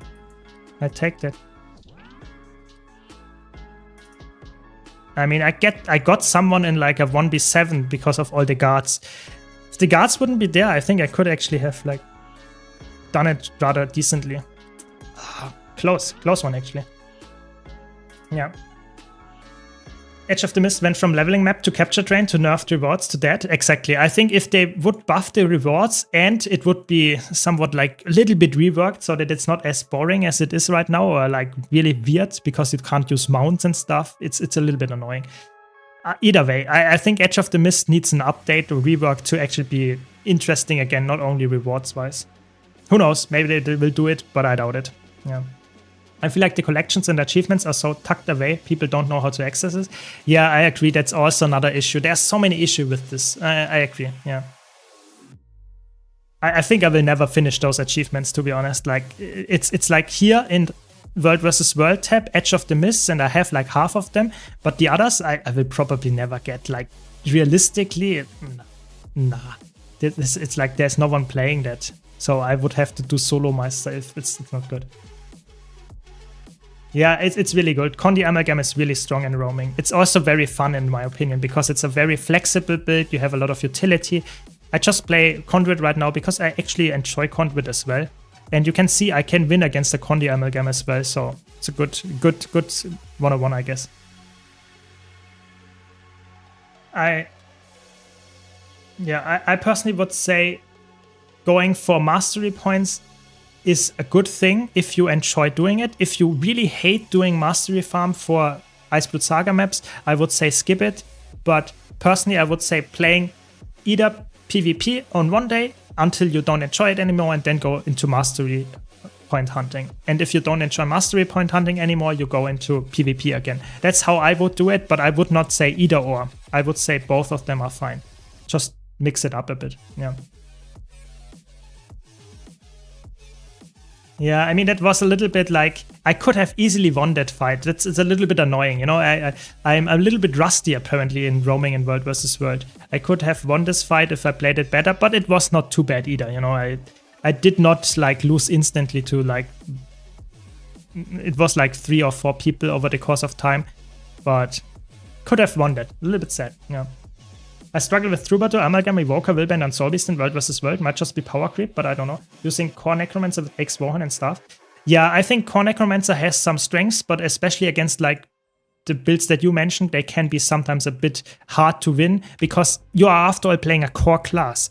A lot of times, elite specs are just, to be honest, objectively better. So that is just a problem in the base design of Guild Wars 2, that elite specs just a lot of times power creep the class design, and therefore if you play a core class you will have a disadvantage to start with. It's not completely true, I agree, but you have to accept sometimes that you cannot win a matchup. So for example, I'm playing here a build that has a rather low Condi cleanse amount. So that means if I play against a build that does like thousands Condis all the time, I just might win because of the rock, paper, scissors problem, yeah? So if I fail against the power build, I'm quite good because I have a lot of toughness and defenses and stuff like that. But if I fail against the condi build, they will kill me. So it's like a rock, paper, scissors thing. And I think that's okay. You don't have to win every single matchup. I think that's the beauty of Guild Wars 2. Thanks a lot for the sub. Really appreciate it, Boskowski. Really, thanks. Nice. Happy New Year. Can't wait for your roaming tier list to come out. Have a good day. Yes. And slight teaser, it will come out later today. So you don't have to wait much longer. So thank you very much. Appreciate the support. Yeah. Yeah, it's just the power creep of new classes is sometimes, especially like elite specs, some of them are just really made for roaming, and then you notice the difference here. Okay, let's head this friend here. This is what I mentioned. Look.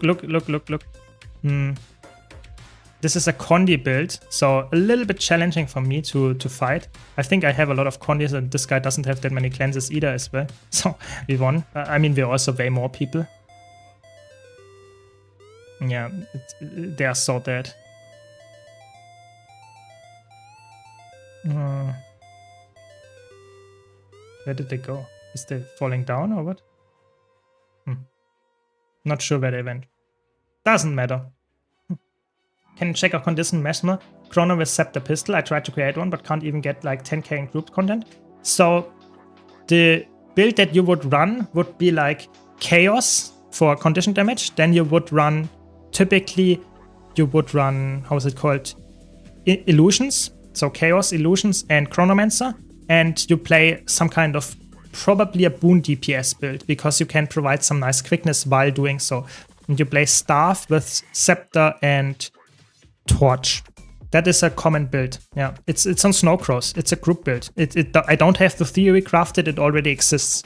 It's a very common, or it's a rather common Mesmer build. It's just not a lot of people play it, but it has been there for like 5+ years. Nothing changed since then. Yeah. Yeah, Edge of the Mist is just outdated. I think it's just outdated in the sense of every meaning of the word. Yeah. Yeah, I guess like unlocking your elite specs probably helps a lot by countering the classes you mentioned earlier. Like Core Necromancer is good and all, but if you have access to more elite specs, you will probably have a build that is even better than Core Necromancer. Yeah. Why did they nerf Necromancer Corrupt Strip? I thought it was Necro's thing. The problem is Necromancer was so good at it that they thought it was necessary to nerf it. I think Necromancer is still very good at corrupting, but it's not as broken as before. So I personally think they should give it back a little bit of its corrupt things. Especially, I'm really sad about trade changes that were corrupting before and they just removed it or made it worse. I think that's sad, but it's still a very good class when it comes to corrupting.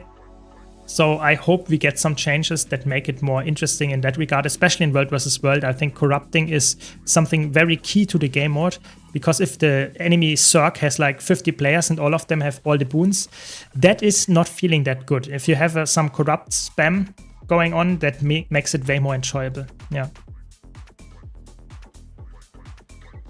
A low intensity build for World vs. World. I mean, I would say you can just play builds that I have on my YouTube channel for roaming and just don't press all the buttons in the beginning. That sounds like a stupid advice, but that's how you learn. You slowly learn more builds, more attacks, and go from there. Low intensity in that sense, I would say, doesn't really exist, because you can just play a build that is like suited to your playstyle and then go from there. Because oftentimes you don't have to press every single attack directly. Yes, you might lose some matchups, probably you will do that, but that's the learning experience. So I would say choose a build that you enjoy the look of and then slowly learn the attacks from there. You don't have to press all of them off cooldown all the time. Let me hydrate for a second.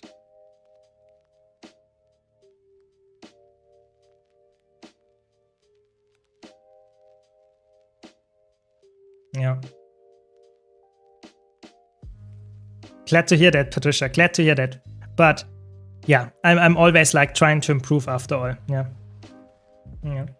At what ping do you think the game becomes unplayable for PvP World vs. World? So ping in Guild Wars 2 is something that depends a bit on the class. So some classes like Warrior, like maybe even Guardian, or Revenant don't have that much of an issue as other classes. So for example, I would say Mesmer and Thief come to mind. They have a lot of instant cast. Their ping is way worse. So I would say if you have a consistent ping of over 200, competitive modes get really annoying, like really, really bad. If you have like over 100, it's completely doable. And if you have below 100, everything is fine. In PvE, I think you can be a bit more, so to say, lenient and say, okay, 200 is doable, but like if you have consistent high ping, then it might be annoying. But in World vs. World and PvP, if you want to get to a high rating and have over 200 ping, that is like respect if you get to high rating with that. Let's put it like that. Yeah. Yeah. Conacro is very annoying to fight, I agree. It's just so tanky and very, I don't know, frustrating with the CC chaining. That is something that really makes it frustrating to fight against. Absolutely. I agree. No, I don't play the holo build. I don't do that. I don't want to, first of all, I don't want to promote it. And second of all, I think it's very unfun to play and play against. So I just don't. But there is a very unfun Holosmith build. That is true. That is absolutely true. Yeah, absolutely. You're completely correct. Edge of the Mist was made especially for the queuing issues and of course as a launch pad for the PvE players. Absolutely true. And both of that is not relevant anymore. Just straight up, it's not relevant for the most, let's say, most amount of time. It's not relevant. You almost barely have queues. If you have queues, you would just wait until the map is free, and you typically also have another map that is free. If all of them have queue, you just have to wait a bit, but not a lot of players actually engage with Edge of the Mist then. So I think the queuing thing was a nice idea, but nowadays it's a bit outdated, I would say. Yes. Yeah. I'm running your Antiquary, one button build. This thing smokes. Yeah, it's really good. It's really, really good. I was surprised how good it is as well. Yeah. What class do you play in 100 ping, 180 ping? I would recommend like something that is like maybe a low intensity build, like you could play in PvE, like for example, low intensity Antiquary or something, because you just don't need to press that many buttons. Or if you play World vs. World PvP, I would say you play something that is like very tanky and durable, like maybe a Core Necromancer, something that is not focused around having attacks that are very fast paced. You will probably not win everything because you have issues with dodging some of the attacks, sure, but it's at least better than playing a Mesmer or a Thief where most of your attacks are instant casts. And if you cast stuff instantly, but then there's a delay of 200 microseconds, that's probably not gonna help your gameplay. Yeah. So, just my thoughts there.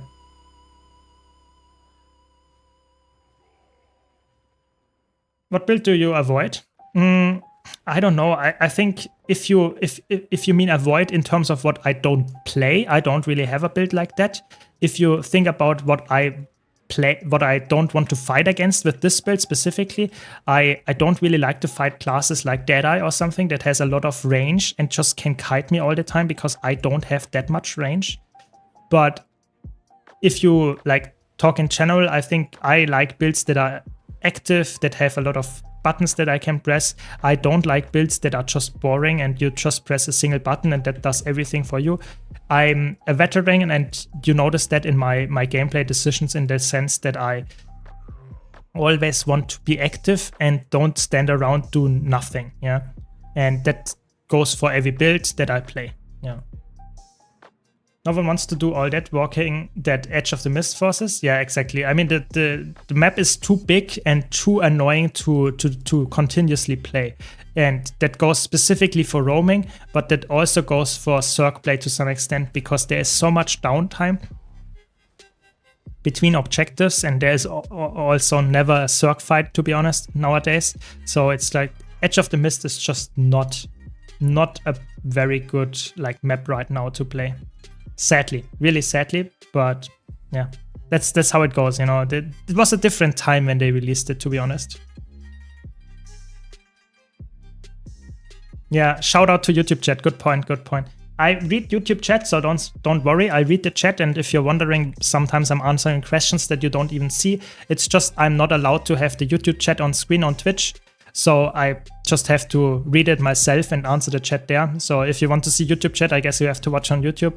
But shout out to both chats. Yeah. And of course, just want to say, if you missed the stream, if you want to see more of my streams and I'm not live, you can always watch my vision, my videos in my YouTube playlist. I have all of my streams on YouTube as well, so you can always watch them for whatever reason you missed my stream. I'm playing from Australia with around 300 ping. Necro, Ranger, and Engineer work well. Yeah, I mean, that makes sense that this is exactly what I expected, that you have classes that are a bit more bulky and then you can survive better than having classes that have a lot of instant attacks, a lot of evades in their kit, because that's very punishable. If you evade the wrong attack at the wrong time or the right attack at the wrong time, you will just notice it and you will die. Yeah. Big YouTube energy, exactly. Are you planning to make more matchup guides for World vs. World? I will try. The problem is matchup guides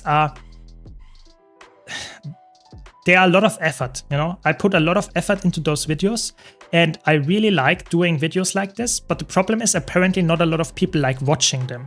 The performance of those matchup guides is somewhat bad. And you always have to understand that this is my job. I like to do videos that are fun to watch and give me some feedback, yeah. But if all the videos that I do in a specific series no one watches, or like only a couple of hundred people watch, then putting out hours, like dozens, into this video is not a very healthy business decision. So I hope you can understand that. But we will see, maybe if I have the time and the energy, I will go back to those, yeah. Obviously, there's no reason to miss the stream. Yeah, obviously. Good point. Let's see. Maybe we can do some fractals.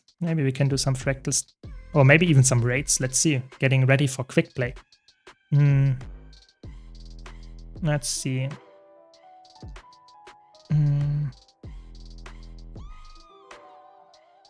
Let's do maybe, what can we do?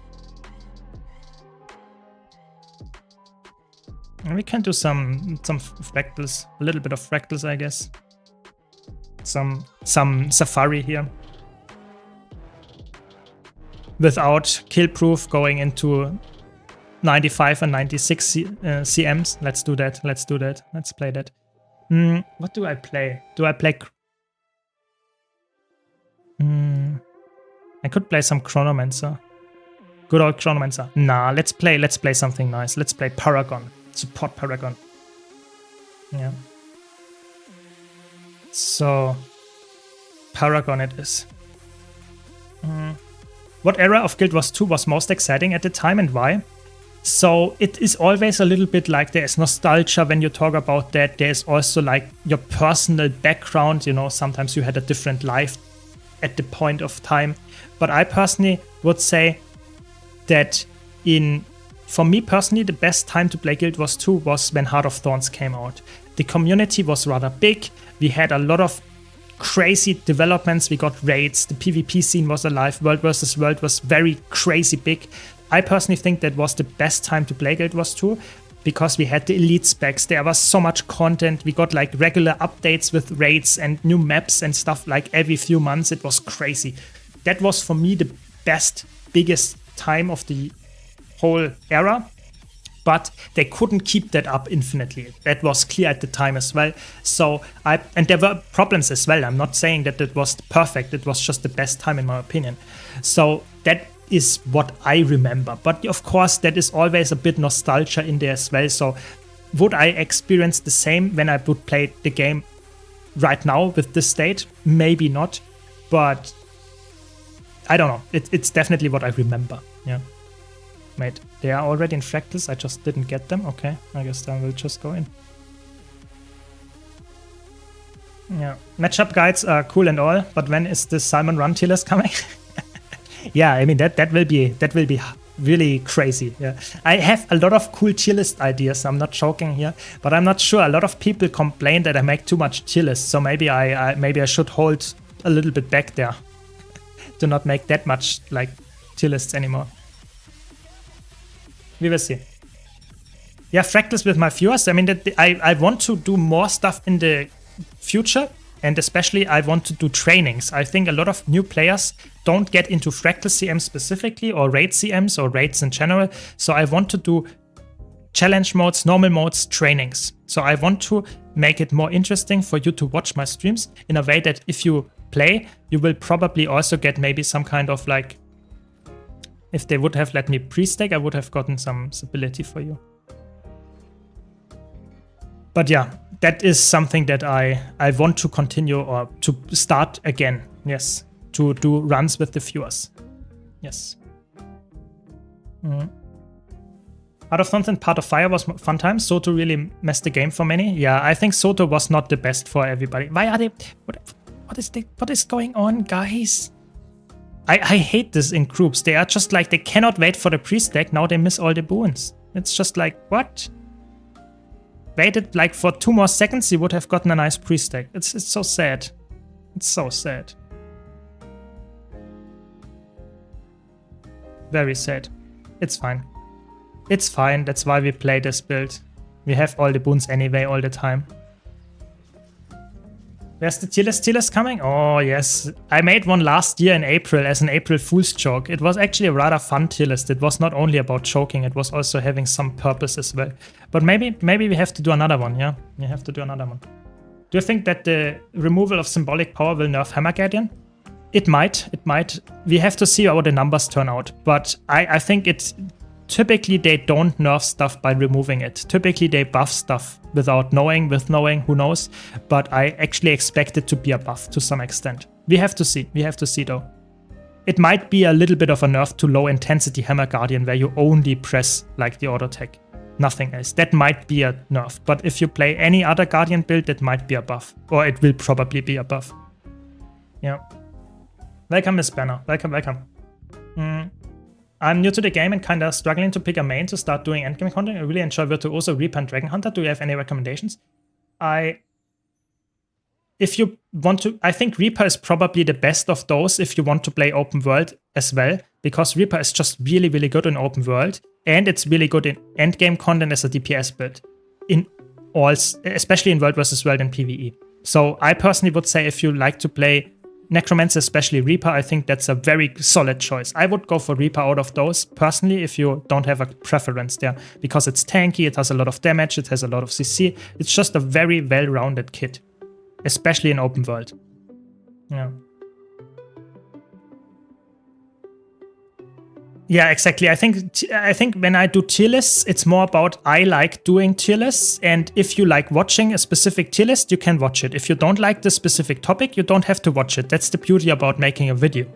And therefore, I personally would say I will continue to do tier lists. If you don't like the topic, don't feel like you have to watch it. If you don't like it, just don't watch it. Watch the next video instead.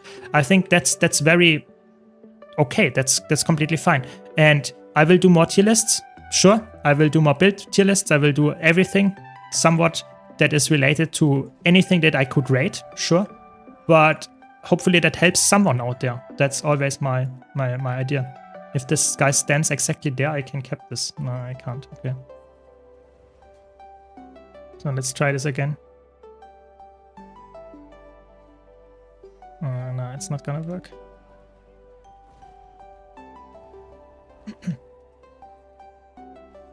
There's no such thing as too much tier lists? Yeah, I hope so, you know. I really enjoy making tier lists, yeah, so I probably will not stop, don't worry, yeah. Commentary for Oni content is also pretty good to learn, kind of like a guide to a class, but mixed with game mechanics. Yeah, I did that already to some extent. I played a lot of healers in like fractals or strike missions and mentioned it, how you can play it, and showcased it in a separate video. So that is something that I have on my mind. So if you want to see more of that, let me know a specific thing that I have not made a video about it yet. Like, for example, if you want to see, I don't know, a Veil Guardian gameplay as a heal Chronomancer or something, let me know. Then I can make that work. That's not a big issue. Especially with Quick Play coming up, I have planned that anyway to some extent. Yeah, I mean, Heart of Thorns has some negatives as well. That is absolutely true. I think that goes for every single release that the game got in the long time it existed. Absolutely. Yeah, I mean, we could make a tier list of the hottest spicy comments in a specific video. Yeah, that would be a long list, I can tell you that one. So please let me pre-stack. Please, please, please. This time, let me just pre-stack a bit. Look at the boons. You know, they have permanent boons if they would just wait for like a bit, but they don't. It's fine. Any plans for some sort of challenge run similar to Zero to Hero, full story speedrun or maximizing optimized legendary collection runs, etc.? I'm not sure. I'm a player that likes to talk about the game. I'm a player that is decent at the game, but I think challenges for me is always like I'm someone that is decent at the game, but whenever I have to challenge myself, I'm not sure if I'm the perfect player for that. Maybe that's interesting. Maybe I'm selling myself short here, but I personally think I might be too bad at the game to do like crazy challenge speedruns or like anything. So I'm still trying to come back with like a Zero to Hero and doing the next, so to say, season of that. But for now, I have so much stuff with the upcoming quick play and raids and stuff that I'm not sure if this is the correct time to do my Zero to Hero and go for like crazy achievements or stuff like that. But I have it on my to-do list. So don't worry, at some point I will do some challenge runs like this and some interesting topics other than just like talking about the game and making guides and tier lists. But for now, not on top of my to-do list. Let's leave it at that.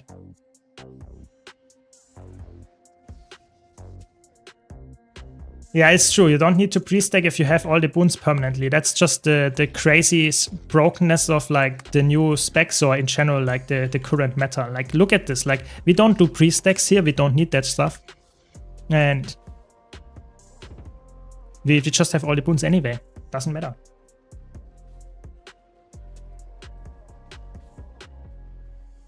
Yeah, it makes sense. I mean, tier lists, it depends.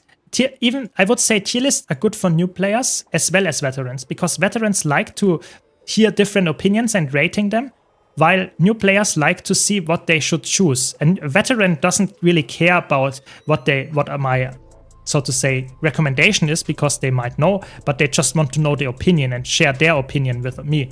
So I think that's more what tier lists are for veterans. Doesn't mean it's like good or bad. It's just I noticed that a lot of veterans are also watching my tier lists, which is good because I like to have a wide, multifaceted community.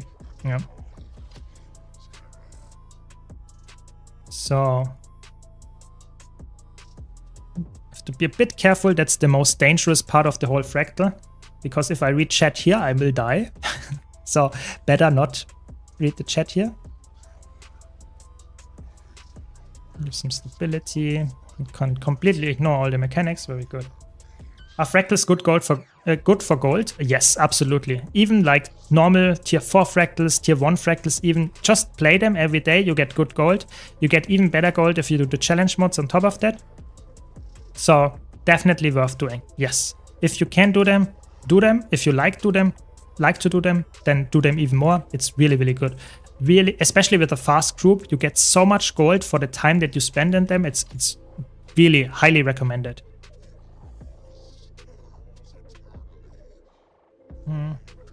Welcome back, Clanky. Welcome back. I will read the question just after I'm done with this here, because I don't want to die to the orbs. Fractal meta did not shift that much. So fractal meta, I made a video about a tier list about fractal meta, and I also mentioned the builds there, and that might change with the January update. But in general, fractals are like you play the like Snowcrow's meta builds and you will be completely fine. Like fractal meta is not that like they had having different builds with the exception of 100 CM. Everything else does have the same builds. So just play what you do in raids and strike missions and stuff like that, and just maybe play a bit more like builds that are optimized towards like fast kills, like doing, for example, like bursty builds, using builds that can pre-stack. That helps, but it's not necessary. Yeah. Top 3 open world specs. It's so hard. I mean, I have a tier list there, and I talk about each of them very like detailed. I personally think like Amalgam is really good, Catalyst is really good, and probably like Untamed. Those 3 are insane if you want to have a solo build specifically where you are alone. If you're in a group, I personally would say in an open world, you can play anything, to be honest. It doesn't really matter. Yeah. So let's catch up on chat. Give me a second.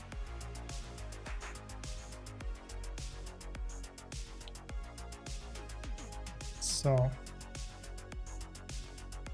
I want to play through the entire Guild Wars 2 story and have decided to do so with the Guardian. I've now collected 250 hero points in Heart of Thorns and would be interested to know which elite spec you would choose first. My main focus is on a solo fun PvE build that isn't too difficult to play.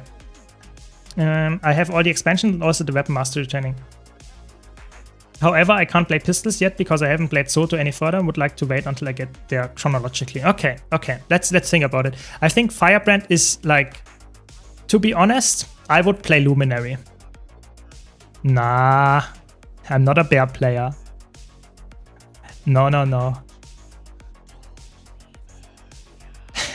Yeah, so the thing is, I would play Luminary because Luminary is not required you to play pistols or anything, so you can just play Greatsword and Spear or Greatsword and like Sword or whatever you like. There are so many options for Luminary. Power build, Luminary is really good as a solo build. You can play it as a Alacrity DPS, you can play it as a healer if you wanted to in a group. There are so many options. I would choose Luminary if you have all the expansions. And that would be my tip there. I think Luminary is probably your best bet. It's just really well rounded. It's, in my opinion, fun to play and just very strong in what it currently has. And that's what I would go for. Yeah. So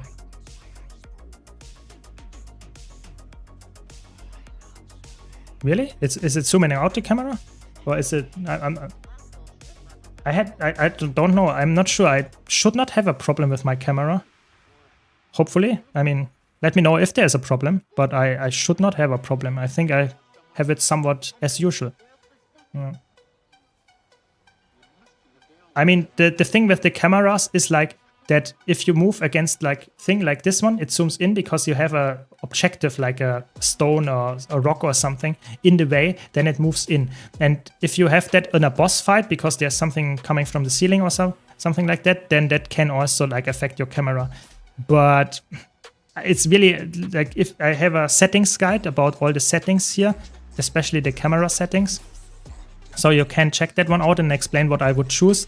But Guild Wars 2 is not perfect in the camera movement. That's definitely like noticeable. Yeah. They should bring back the corrupt boons and seal boons instability to deal with the boon spam. That would be interesting. Yeah, I mean, that would be very interesting if you would get boon stolen all the time. I would be interested to have that. I think a lot of players would hate that though, because that would make your boon stacking not as effective anymore, you know? It would make the content harder in the end, yeah, so I'm not sure. Yeah, Ritualist is also very good, but we were talking specifically about Guardian, you know, the question was about Guardian, that's why, yeah. I can do most hero bosses in Heart of Thorns on my Amalgam build. Yeah, Amalgam is really good. There are so many good builds. It's really like solo builds. You probably have to name a specific one that is bad. There are almost no builds that are bad for soloing. It's so crazy. Solo open world is currently probably the game mode with almost every single spec being broken, which is really funny to say. But yeah, that's just how the balance turns out nowadays. During crafting Vision, using my Catalyst build, I've been soloing all the bounties. Exactly. There are so many good ones. It's crazy. Yeah, it really is. I find it almost impossible to die open world as a Ritualist on a full DPS build. Yeah, Ritualist is, I mean, what can I say? A Ritualist is a build that is just absolutely bonkers, and I think it will be probably getting a bit of a nerf with the next patch. And I have a solo build guide coming up about it that is crazy. You can even solo like Bone Skinner with it, and I'm not joking. We have proof of that. Nomixia did it. It's crazy. It's just insane. Yeah, solo builds right now, especially the Visions of Eternity ones, are like giga strong. What are they doing? I can just do that if they... Yeah, exactly. Thanks. Very good. I have 4,000 hours on Firebrand. I'm playing Luminary. Right now it's fun. Yeah, Luminary is fun, it's strong, it's just a very well-rounded Guardian pick. If you enjoy Guardian, you will probably enjoy Luminary. So how many people will die in the first attack? Hopefully it's not me. That's the only thing that counts. Good bets, good bets. Let's see. Oh, no one yet. Good group detected. No, not bad group detected, I guess. No, it's me. Yeah, it should not let. I you know, that was for content. Yeah, what was for content? Sorry. You know, that's when you read chat while doing boss attacks is not helpful. Yeah. So it was me. Kek W. Bad player detected. Bad player detected. Shame on me. Shame on me. Exactly. It's so good. It's so good. If you stream, you know, if I stream, I play so bad. It's so funny. If you would watch me when I don't play on stream, everything is fine. I stream and I die to this attack that I don't die in like 100 runs. It's so good. It's so good. But it's fine. You know, we all do that for content. And why do I have 200 or something revive orbs if I don't use them in this fight, you know?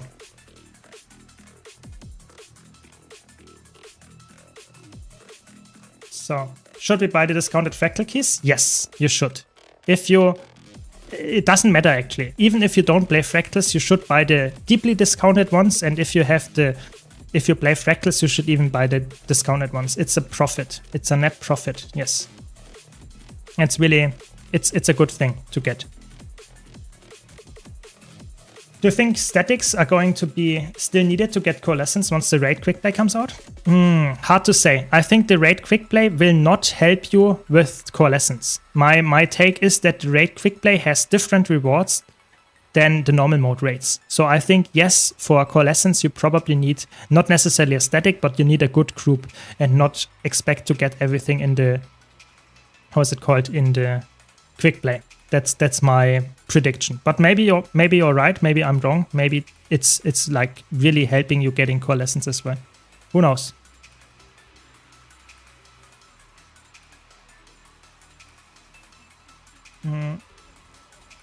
I have no clue if it can solo the champion Megalodon.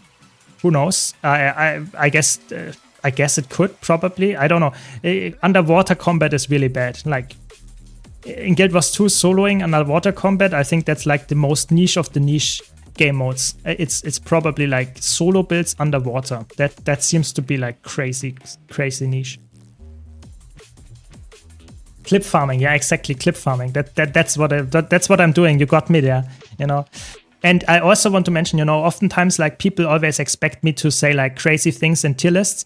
But, you know, that's like what I'm doing on stream as well, you know. I'm saying crazy things so that I actually gain some interesting content here, you know. If I would do everything perfect, no one would watch me. Yeah, yeah, joking, of course.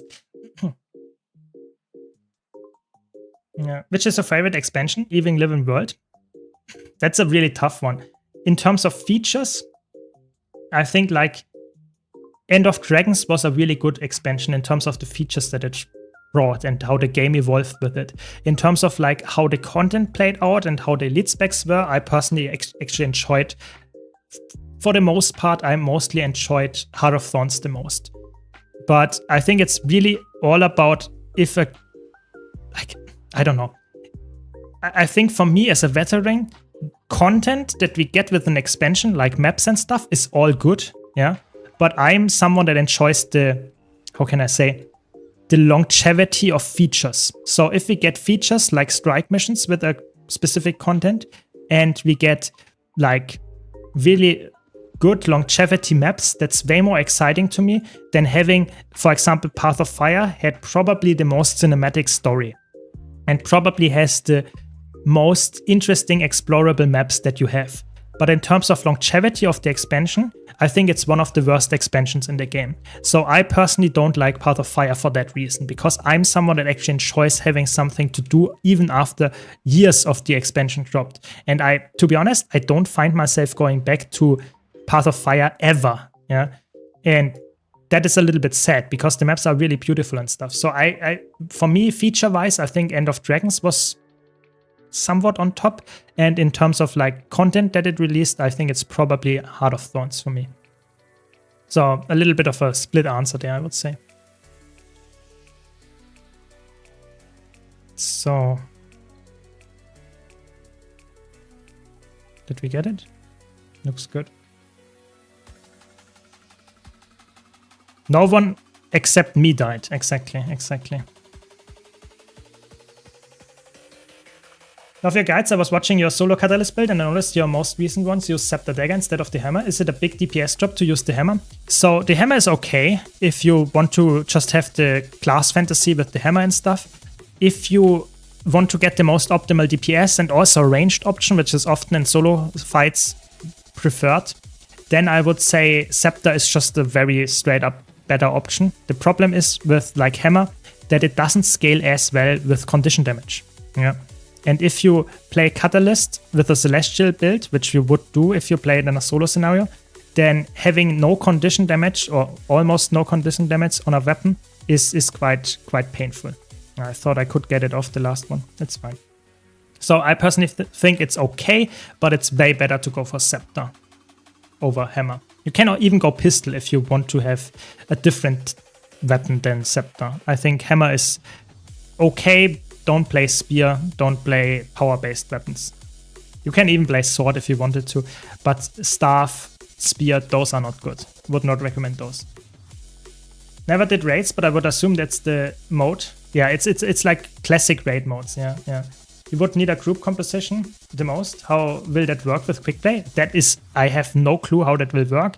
I have two, let's say, options that I see how it works. First of all, they make the quick play raids as easy as the fractal quick play, so that you don't really care if you get, so to say, buffs, because you will kill the boss anyway.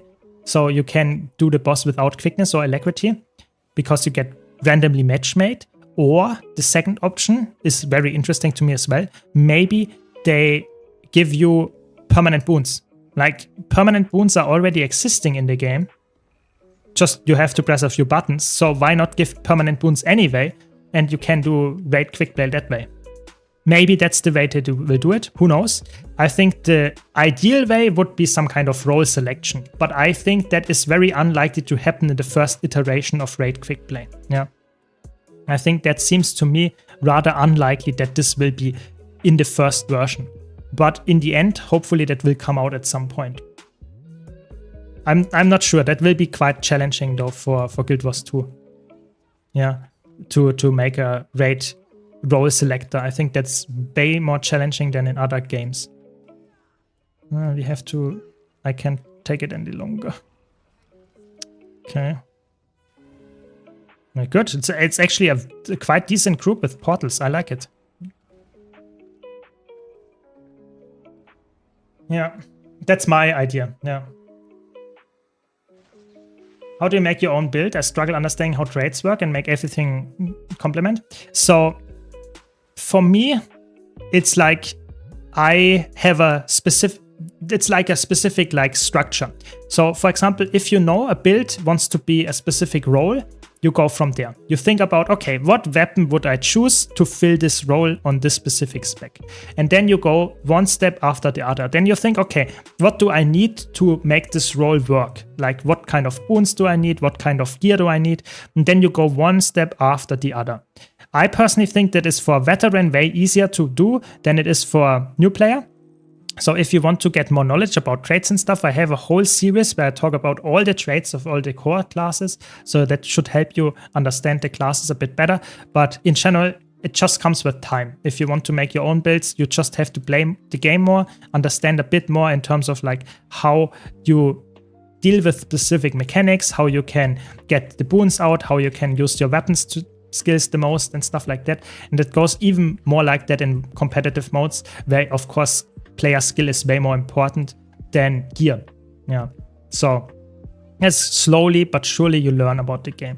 But it's all about understanding what role you want to fill and then going from there and one step after the other. You don't say, I use those traits and do that, and then you adjust stuff around that. It's more about like going from so to say, the bottom to the top and slowly seeing, okay, this wants to be a solo build. Okay, so for a solo build, I want to have a lot of boons and I want to provide them to myself. Then you go from there and see, okay, what kind of weapon, what kind of traits provide me a lot of boons. Then you go from that and look, okay, do I need more survivability? Do I need more healing? Okay, then I change my relic to that. Or I use that to provide myself with more defensive in the stats, for example, going for toughness or whatever. So this is more about understanding how it works in a like flowchart kind of way than it is about general build crafting. Yeah, hope that makes sense. Yeah, exactly. Automatic team builder, like a role select in Final Fantasy XIV or something like that, seems to me like quite hard to implement in Guild Wars 2, because in Guild Wars 2 we don't have healer, tank and DPS. We have like 6 different roles, even more than that typically in raids. So it's very hard to fill groups with like multiple roles, especially like looking at Kadim 1 or Kadim 2, where you have like kiters, where you have pylons. How would you do that in a role selector? It's very hard to do that. So I'm not sure. Yeah. Honestly, I don't care for boons in raid quick play. I care for experience and reward. Over time, you learn the mechanics, then you do the raid normal. Yeah, I hope that's the way. Yeah. Yeah, it's true. The skill gap in Guild Wars 2 is huge if you look at how good you can get into game and how bad you can be if you start out. And I think it's very hard because the game doesn't force you to learn. So a lot of players stay in this rather, so to say, not knowledgeable way of playing the game, which is completely fine. I'm not judging here. I'm just saying if you then make a content like raids that is somewhat more challenging and you need to press your buttons somewhat more correctly, then a lot of players get lost in that. And that's somewhat of a problem. Yeah. So I'm not sure how to fix that without like teaching players more about the game, like in tutorials and stuff like that. I don't know. Somewhat challenging for sure.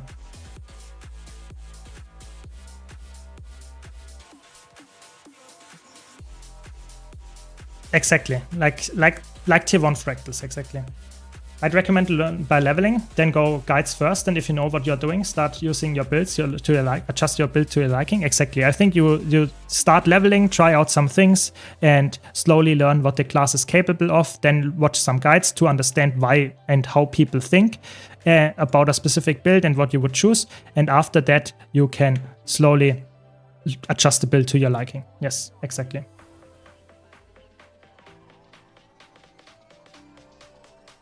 Always make my own groups, and I don't care how good people are, just want one quick DPS, since I always play A-heal. Yeah, I mean, that makes sense. I mean, the thing is, in Guild Wars 2, if you fill a support role, you only need another support. That's the cool part. Your DPS is very easy to find. It's like in almost every single game. DPS is quite easy to find. So playing one support makes you a bit more flexible in what you so to say are required to find. That's why I play support that much, one of the reasons at least, because I think it's way more challenging to find groups that you want to be in as a DPS player. Because they are gone faster, that is.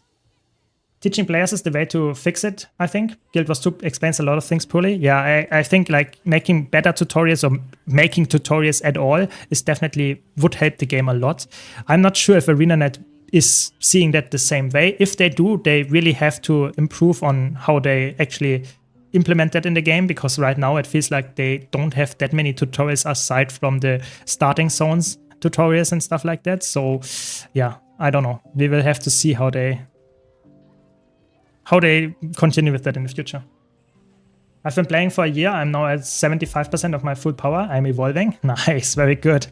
That's what we like to hear.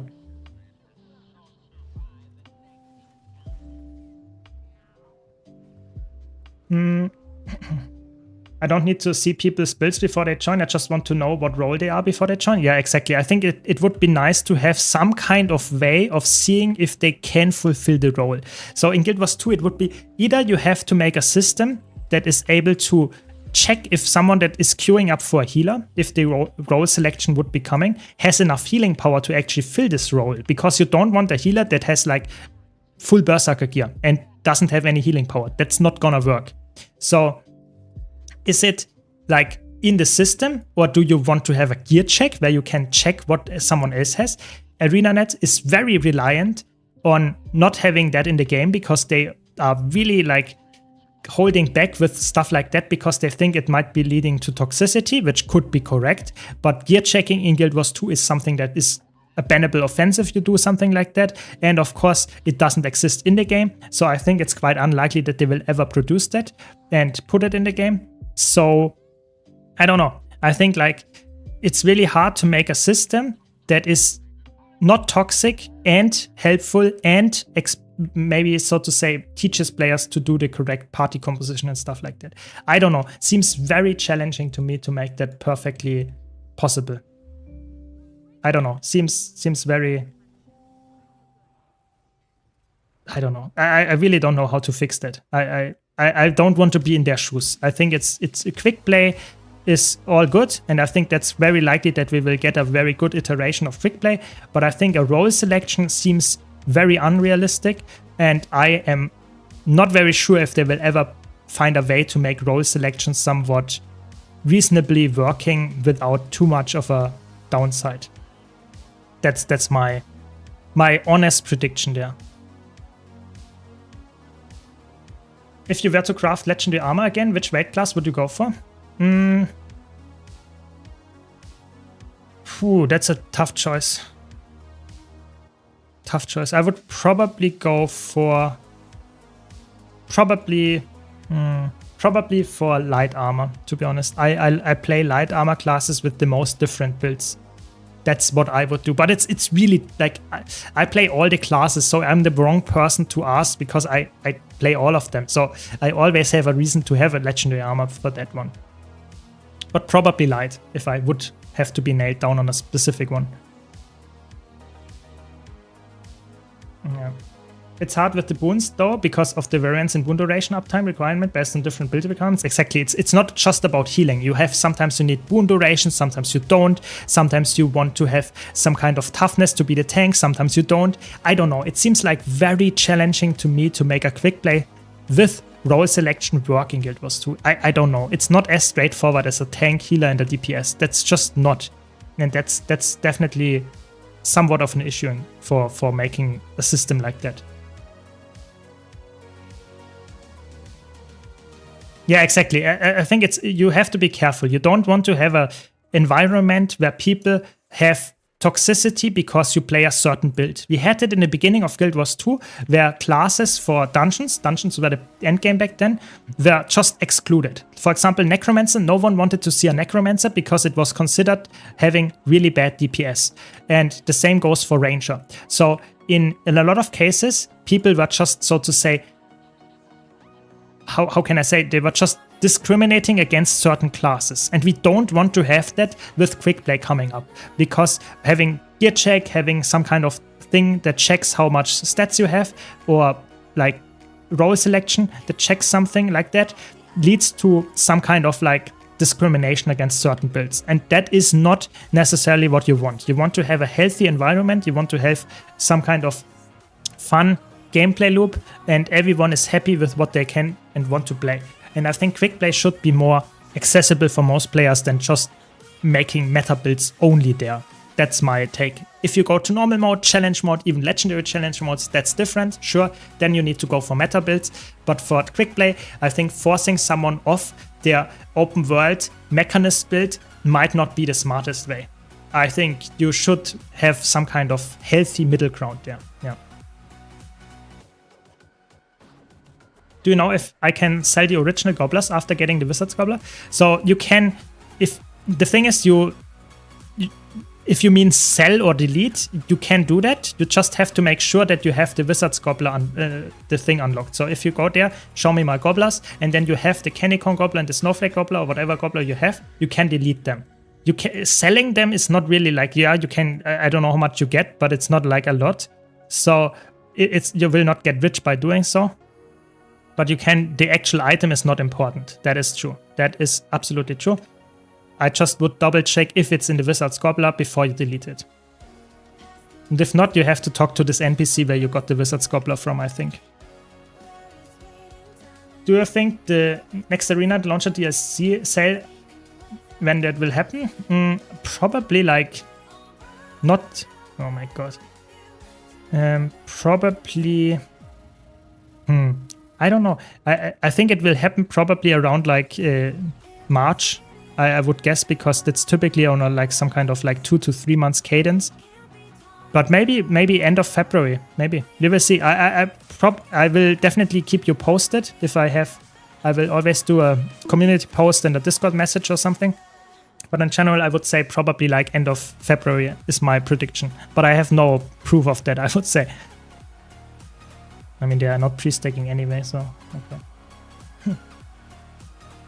I'm a 5k hour veteran playing all classes, but only ever played World vs. World in PvP. How do I get into open world? Do I just choose a meta? I don't have any map completes beside on one character. So open world is like, yeah, you can play meta events. You can also play solo if you want and do some like bounties or kill some legendaries, mobs and stuff like that if you want to.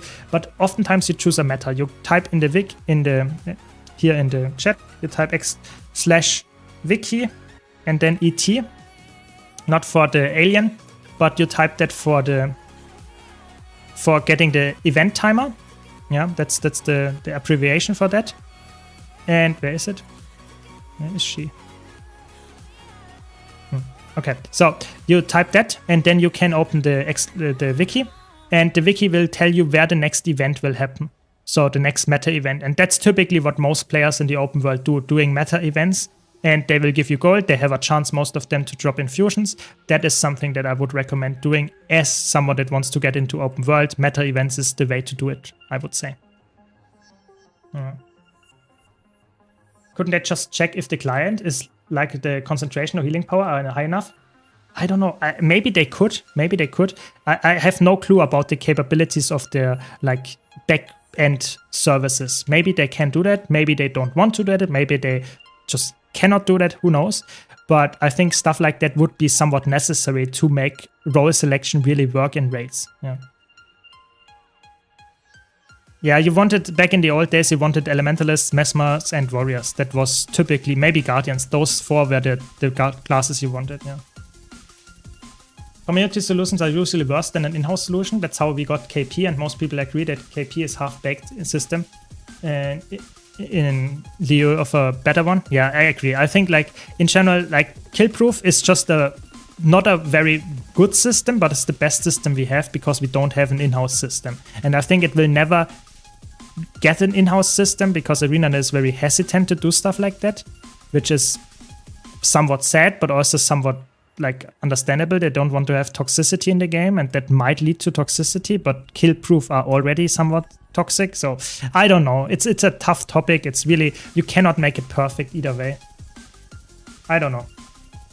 Can you explain why boon duration in World vs. World exists and not in PvP? So World vs. World is like just open world. It's just exactly the same as PvE, just with like playing against players. In PvP, it's way more structured. It's way more about making fair fights. And we saw a lot of times that whenever we had a meta where concentration existed as a real stat in PvP, where we had defensive amulets, we got a bunker meta. Like, that was just straight up always the case. So what did the Arena decide to do? We cannot balance those builds. So what do? We just make it so that we cannot run bunker builds because you don't have any concentration in there. That existed. It existed, but it just didn't work. And therefore they removed it. That's why we don't have it in PvP. And I think that is sad to some extent that we don't have that much gear variety, but it's understandable if they cannot balance the game.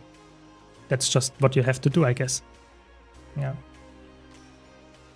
Did you ever play World of Warcraft? And if, why did you stop? So the interesting part is I want, maybe if you're interested in that, to start a YouTube series where I try out other MMOs and compare them to Guild Wars 2.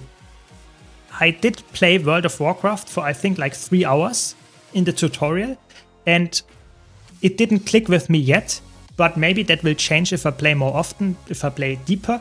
But the thing is, it would only make sense if you also want to see that. Because if no one cares if I play that, and I just play that for my own fun, that's okay. But I will not have that much time than if I would do that on stream, if I would do that in a YouTube video and stuff like that. So if a big part of the watching community here is interested in me playing other MMOs to see how they fare against Guild Wars 2, what they can improve, what we can learn from them, then I will do it. If not, then I might just do it off stream. Yeah. Would you think even more elite specs would be a nice addition to the game? So a 5th one for every profession. I feel like 36, there's not much more. If anything, that's not been covered right. Yeah, I think it's very unlikely for me that they will add new elite specs. Not necessarily because they wouldn't sell well, I just think they would have too much overlap with already existing ones. So that means that a lot of the elite specs that we have will have somewhat of a better option with the new one coming up then. And I think that's something you already see with the Visions of Eternity ones, that some of them just are better versions. So for example, Conduit will get quickness. Conduit is just a better option than Herald as a quickness DPS. Just most of the time that's the case.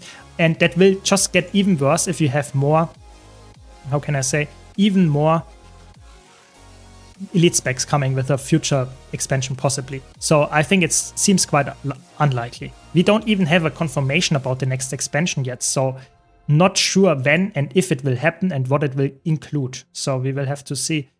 And hopefully we get some news about that somewhat soon. I'm excited either way. Yeah. I feel like Elementalist is mediocre nowadays, PvE-wise. It's very easy to die and other builds usually do the same, but better DPS support-wise. It depends. If you're a really, really skilled player, Elementalist is a very good option. If you are, however, somewhat like me, a mediocre player, or someone like a new player, then I think Elementalist can be very challenging and often not worth your time. That is true. Yeah. Welcome, Kantil, welcome. I did not play Guild Wars 1. That is the interesting part. I think for me, it didn't. What I saw and how the gameplay works, I always had it on like the back of my mind. Should I try Guild Wars 1? Is it a game for me? But for me, the combat is the thing that I like the most about Guild Wars 2. Yeah, and that is the thing that is in Guild Wars 1, just in my opinion, straight up inferior because it's not as active as it is in Guild Wars 2. I like action-based, active, somewhat spammy combat. I know that's not everyone's cup of tea, but it is mine. So I personally didn't really enjoy what I saw Guild Wars 1 as. And that's why I did never play it. Maybe at some point I will try it out. Maybe I will do a hardcore challenge. That's interesting, maybe. But for now, I'm quite happy with Guild Wars 2 as the game. That is the game that I play from ArenaNet. You will see if that changes this year. You know, who knows? No. So, doing some jumping puzzles here. I'm so bad at jumping puzzles, so I have to concentrate here. Yes, I'm a German. Yes. How are you keeping your mouse icon visible while moving the camera? This is a add-on from BlishHUD. You can type !mouse in the Twitch chat, or you can use my BlishHUD guide on my YouTube channel. I have a guide there, and that one, exactly, thanks Snowdrop, that one lets me show my mouse cursor even when I turn my camera, because that's one of the most annoying things that can happen in Guild Wars 2 is if you lose track of your mouse cursor and you just don't know where to place your AoE attacks and stuff like that. It's just horrible. I hate that, and therefore I have this add-on that can make sure that this happens almost never. It sometimes happens because I'm blind, but not all of the times.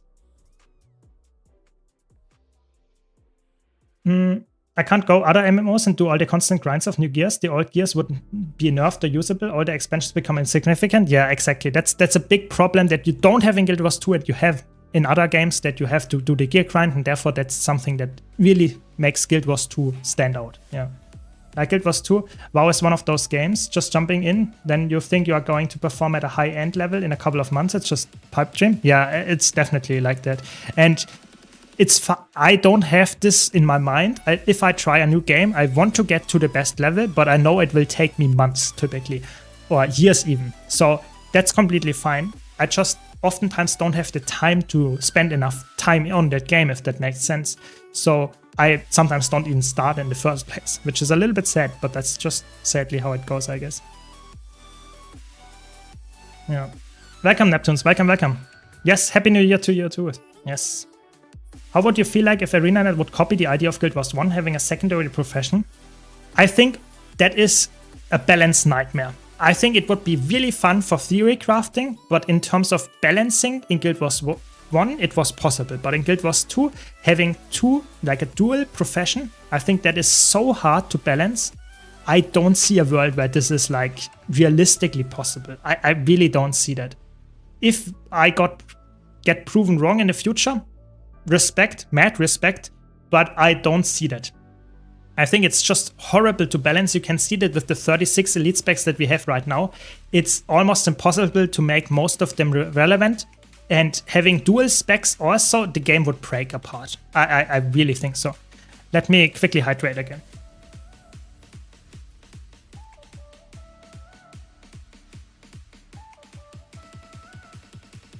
So.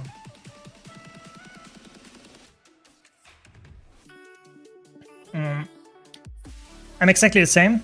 Hate losing it when I moved the cam. Also, can I join a guild? Yes, I will invite you after the stream. Just let me open Discord after the stream, and then I have a bit more time to do so.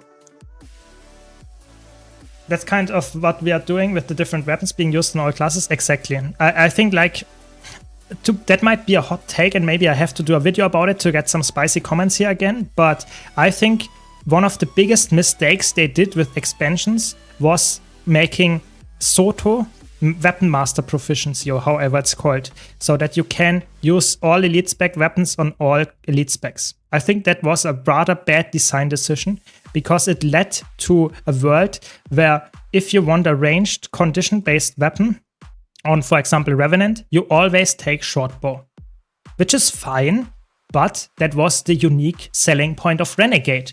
Right now, it feels like you would be stupid to take a condition Renegade if you can take a condition Conduit. If you would have the weapon there as a choice, or as a forced, so to say, lockout, that if you don't have Renegade, you cannot use the short bow, you would have a different consideration to make. You have to think about what weapon I get with this elite spec. I think that was a rather bad design decision. I know they did it mostly for the marketing, and the selling point of Soto is this and the new weapons. I get that. I'm just saying in terms of like gameplay, I think it's way more interesting if you have theory crafting around unlocking an elite spec with a specific weapon. Yeah.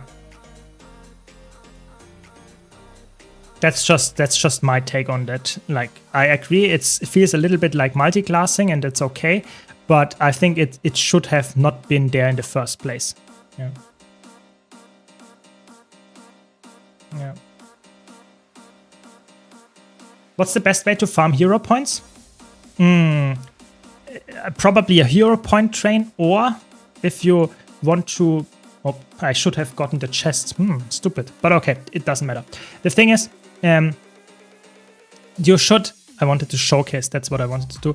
You should go either and farm hero point trains, like Heart of Thorns hero point trains, or you go into World vs. World, and if you play World vs. World, that is, and go in there and just go to this vendor I show you, and there you can purchase it. And that's the fastest way, if you play World vs. World, to unlock all the hero points for your elite spec. Yeah. Yeah.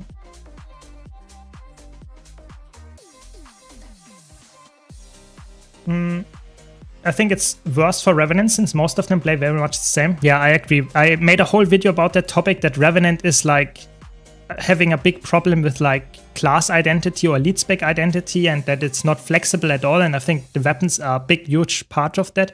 But that's the guy here. You talk to this guy and you can purchase then the hero scrolls, and you get one for 10 of those testimonies. You get 1 hero point, so you need 250 of those testimonies of heroic. And then you can unlock a full elite spec that way. That's the fastest way, if you play World vs. World. Yeah, it's true. Necromancer's sword is also... Like, the thing is, there are so many weapons nowadays that there are a lot of weapons that are just not as over, like, the top in terms of a specific niche, yeah? So, for example, sword is a good weapon on Necromancer, but it's never the best option in terms of DPS. So, oftentimes, I feel like just having a lot of options makes it so that you always take the best option, and a lot of the other options are just straight up, like, ignored. So, yes, in theory, you could have a lot of different options, but you will still take most of the time the best option. And that's just a pattern in like making a lot of options that you will always take the best option nonetheless. So having a lot of options, you have to also have a lot of different niches that they can fill so that you take them in a specific case. If one weapon is always the best in DPS, you will always take that one. Not like perfect design-wise. So that's why I think Soto brought a lot of issues to the game. I really think so. Yeah. Yeah, there are so many ways to get hero points, like Visions of Eternity ones are really easy to unlock, that is a good point. And Heart of Thorns are quite hard, but you can get the hero point drains going there that are also quite fast. In Path of Fire, you can solo them for the most part. Oh, we have a 1-on-1. It's a scrapper. I'm not sure if you win this, my friend.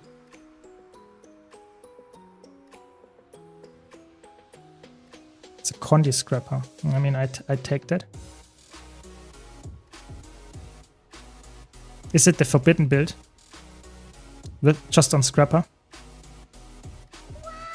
It's a Condi scrapper, which is obviously not what I want.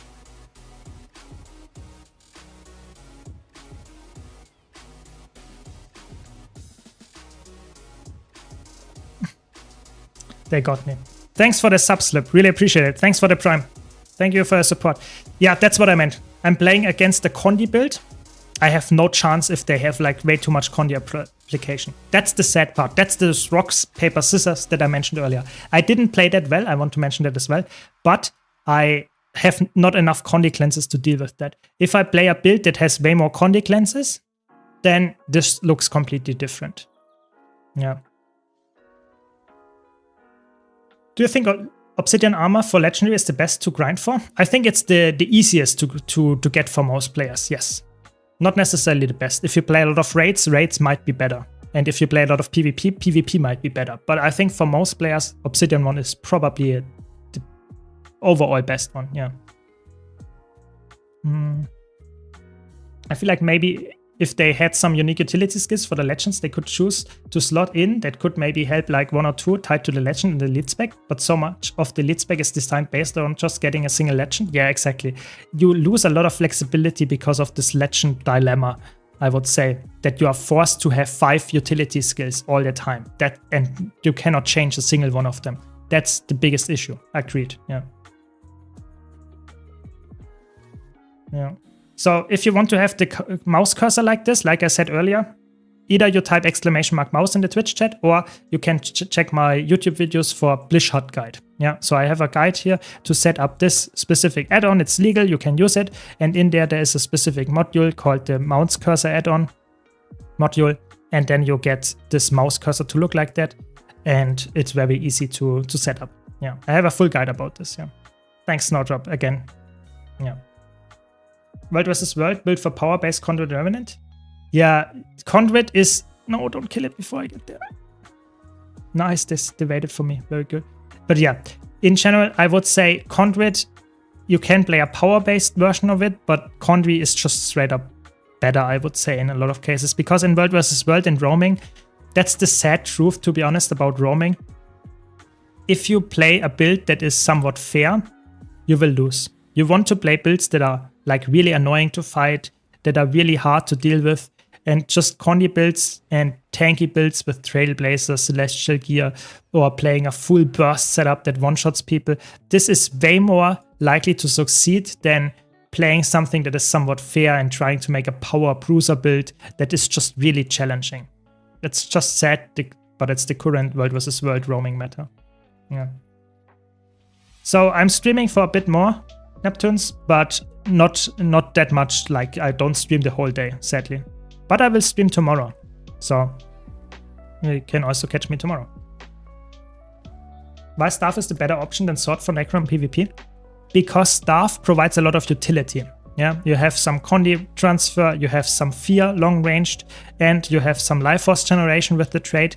That is in general a very high valued thing, whereas Swords give you a little bit of damage and some mobility, but that's it, nothing else. And Staff gives you a lot of utility. It doesn't matter what kind of build you play, the utility always helps you. Sword is just like a power-based long-ranged or somewhat long-ranged weapon that doesn't do that much other than having mobility. So that's why, yeah. Yeah, X is like, on Necromancer is a somewhat similar problem. X is doing its job decently well as a long-range power DPS option. But oftentimes you just don't need to play it because you have way better options by playing, for example, I don't know, spear and a staff or something like that. Because then you have a melee weapon and you have a ranged weapon that does a lot of damage at range, or that you can use, for example, if you play Harbinger. You have the Shroud that does a lot of range damage. I don't know. In Guild Wars 2, it's like nowadays you have so many options, and this just leads to some of the options being just not that good in a lot of cases. So get the kill here. Nice. What's considered the hardest elite spec to play? Probably Weaver for most people. Or Mirage. Those two probably are considered by most to be the hardest, yeah. I would say, at least in my opinion. It depends obviously on the build that you choose. You can have some easy Mirage builds, you can have some rather easy Weaver builds, but if you're going for the absolute best builds that are performing the best if you play them correctly, then probably Mirage, probably Weaver are somewhat considered the hardest builds, yeah. Is Blish of any greater use other than DPS meter? So Blish doesn't have the DPS meter. This is called arc DPS, yeah? What you can see here, the DPS meter. And also like my cleanses here on the bottom and the boon table here in PvE, yeah? This is called arc DPS. If you use Blish, I use Blish for two things mostly, for the mouse cursor and for the, you don't see it here in PvE, World vs. World, but in PvE I have the mounts add-on, so I can select my mounts with a single button press and get the mount wheel up. Those two things I use Blish for. Arc DPS I use for my DPS numbers and for the boon uptime. So those two are separate add-ons. I use both of them. Both of them are legal, at least in their normal usage. So I can recommend them if you want to improve your, I don't know, experience of the game, I would say. Yeah, Firebrand is also quite challenging. I didn't mention it here because I think Firebrand is not in all game modes the hardest. I think Firebrand can be very challenging in PvE if you want to play perfectly a DPS Firebrand. It's one of the craziest DPS rotations to learn. And if you know how to do it, it's amazing, but it's probably just a handful of people that actually know how to deal with that or how to do it. So yeah, I think it's rare, but I agree. Firebrand, Weaver, and Mirage probably. Is heal mech still good? I think heal mech is okay. I think it's decent. It's not like the best healer. It's not the worst healer. That's the summary. You recommend Druid, Troubadour over it? Yes, I would say Druid and especially Troubadour. They are definitely better than heal mech right now. I think Druid is really good in raids and strike missions.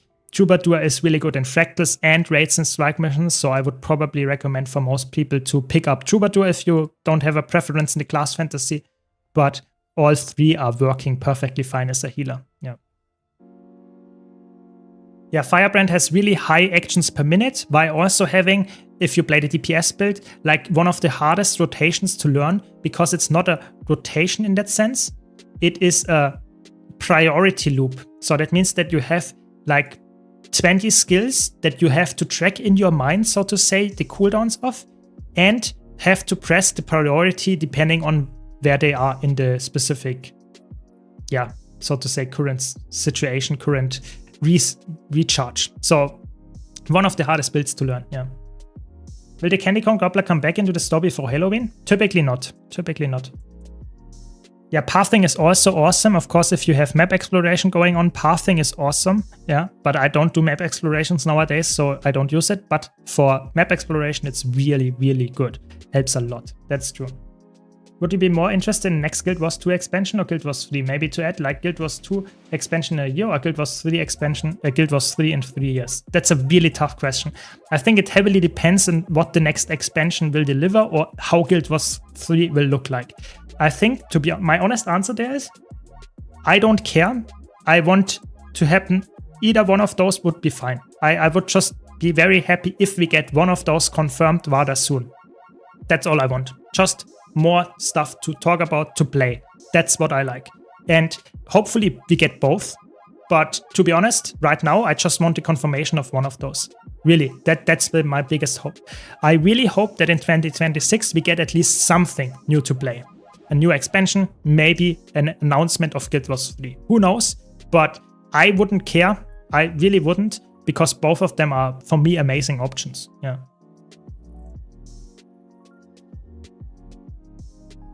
Firebrand is solved by reading. Viva is pure execution, which is far harder for most people. Granted, reading comprehension isn't a given either. Yeah, exactly. Exactly. Yeah. Anything excites you from the Guild Wars 2 roadmap? So I'm really looking forward to the merge of the strike missions with the raids, but also looking forward to the core feature update. You know, this update coming in a month is like not only called like that, but also in the blog posts before that, we're also always naming it the core feature update. So what does that mean? It's not called the raid update, it's called the core feature update. So I personally hope there will be more than just fashion templates and this core merge of raids and strike missions. I hope there will be some hidden things. Yeah, that is my hope. Maybe I'm coping, but maybe we will get some reworks to stuff that we didn't expect. Maybe we get an LFG rework as a whole. Something like that. Maybe we get an Infusion rework. Who knows? Stuff like that. I am excited for stuff like that. That is my biggest, so to say, hope, and I don't know, just the thing that I'm looking the most forward to coming in the next, let's say, 3 months. That is my biggest hope, at least from the ones that we have confirmed. Yeah, I think support Firebrand is not as bad, but for healing, for DPS Firebrand, if you look at the Snowcrow's rotation, that is very challenging, like really challenging. You have a really high DPS number, but to get there, you have to learn so much. So healing Firebrand, yes, I'm with you there, Patricia. I think healing Firebrand is not bad to learn at all. You just have to read your skills and understand to positioning. But in DPS-wise, DPS Firebrand is really good, really flexible, but really hard to learn.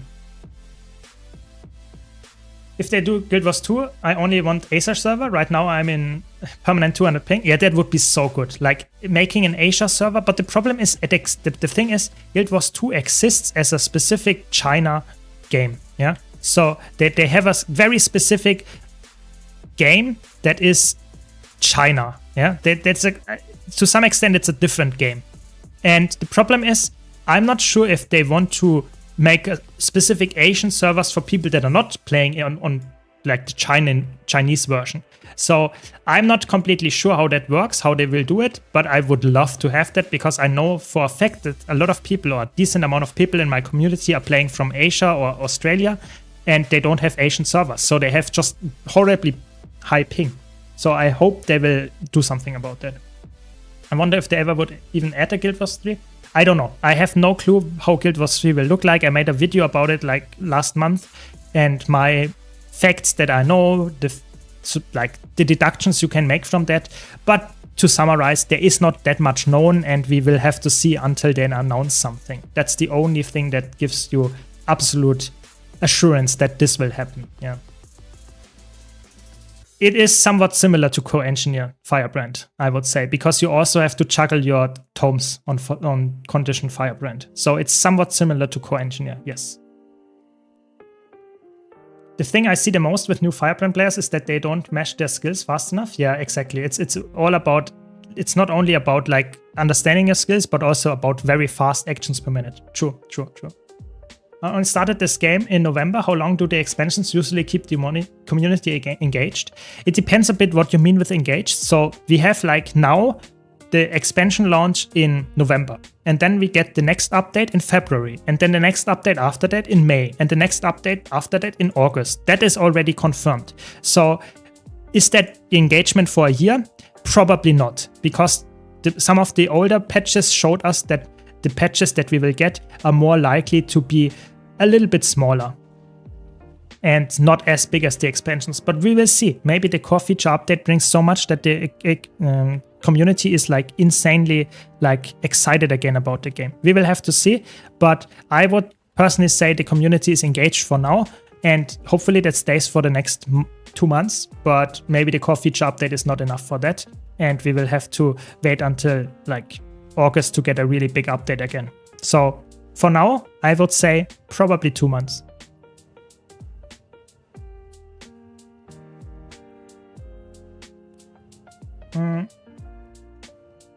Yeah, exactly. There is really like high ping is across the globe. I guess you can get always high ping. You know, the funny thing is I had high ping as well at some point. I just nowadays have better ping, and that's enabled me to stream as well. But yeah, I would say ping is definitely an issue for a lot of players, sadly. Yeah, that's just, I guess, how the game nowadays or the gaming world functions. Oh my god, they captured all our camps. That's crazy. I'm currently maining Necromancer, Harbinger, and Scourge, but cannot really get into Scourge healing or DPS. I want to have a fun, moderately easy DPS and healing option, ideally for open world fractals and world vs. world, considering switching to Elementalist or Thief. I think Thief with Spectre is probably your best bet because it's really good in all game modes. People really underestimate how good Spectre and how fun Spectre as a support is.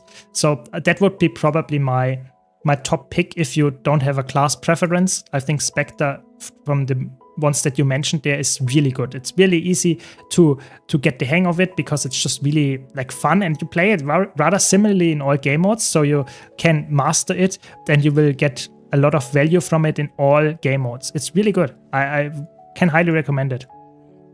Yeah.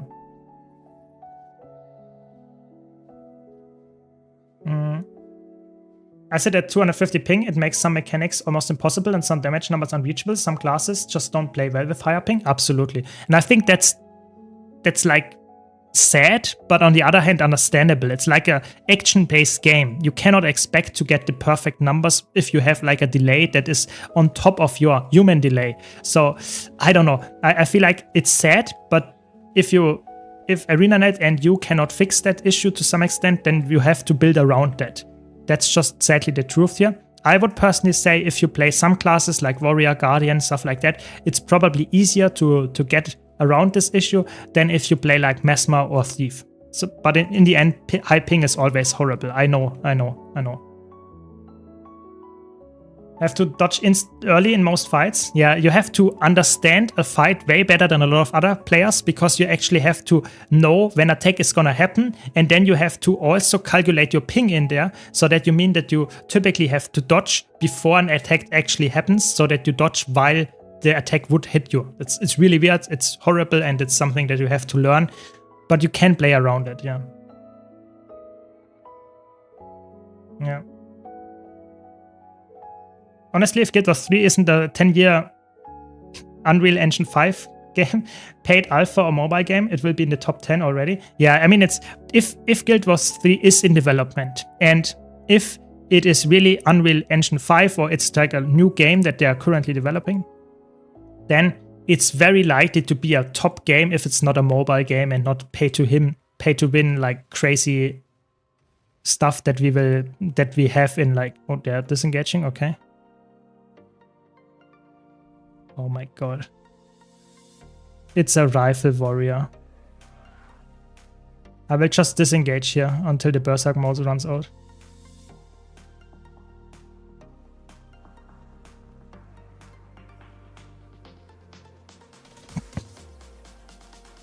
So I will cap the camp now. I take this. I take this as a win. You know, getting the camp, I like it.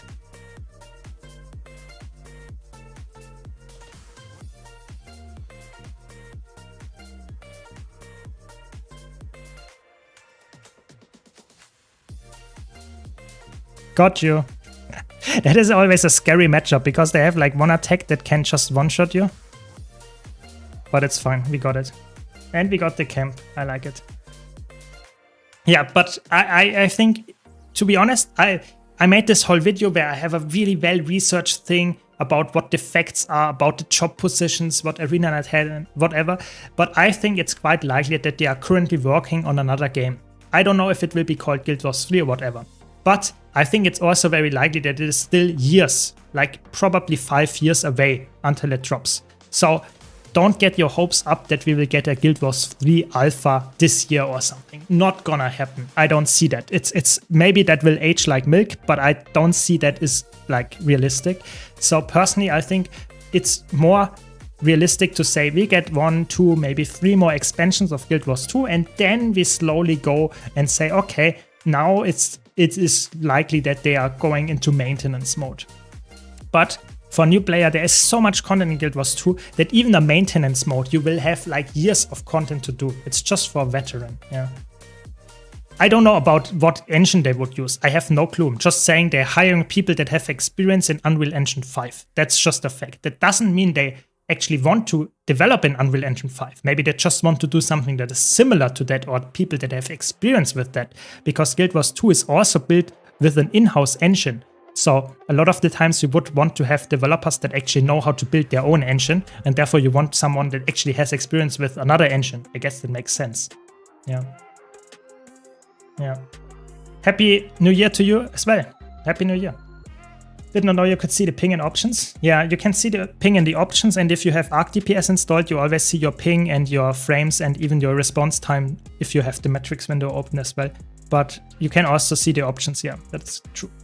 I've been watching your channel recently, so you're talking about the Boon meta, classes missing originality. I agree with you everything. You think that things are possible. Yeah, I think the thing is, I hope that the thing is, my discussions are not about I want to say the game is bad. On the contrary, I think the game is really good. I just want to say and point out stuff that I think is not perfect to make it an even better game, and just sparking some discussion so that developers know what issues are with the game so they can fix it. If no one talks about it and the game and the players are just indifferent about everything, then in general, the game will not get better. So that's something that I really, really want to stress there. And that's why I hope that my discussions like bring this across. Yeah. Yeah, that wouldn't make much sense after a fresh new expansion too. Exactly. I'm playing on a U in World vs. World. Yeah. But I can swap as I'm an Arena.net partner, so I can swap to an A, and hopefully this year we will also do some NA content. Yes. To create another game, current one should be bad, which is not the case. It might be completely different kind as well. Exactly. My idea is, so my guess is that Guild Wars 2 will never shut down. They will always develop Guild Wars 2 in tandem with the new game. They will do a game that is focused around something that Guild Wars 2 is not very strong at. So Guild Wars 2 is quite good in open world stuff. It's good in stuff like that, yeah. So it's quite likely that the game that they are developing is strong in a different thing. So they have a different audience that is different. Oh, that was so expensive back then. That's crazy. Yeah, but I think they will do and set their money on different horses, so to say. They want to do Guild Wars 1 as the, I don't know, the old school, the legacy game, and keep that updating, adding new content to that game. But they also want to do content for Guild Wars 2. They will want to continue updating the game. But, and that's the crazy part, they also want to continuously update, hopefully, the new game. So I think those three things are quite likely to be in tandem at the same time. That's my take. Yeah. Yeah.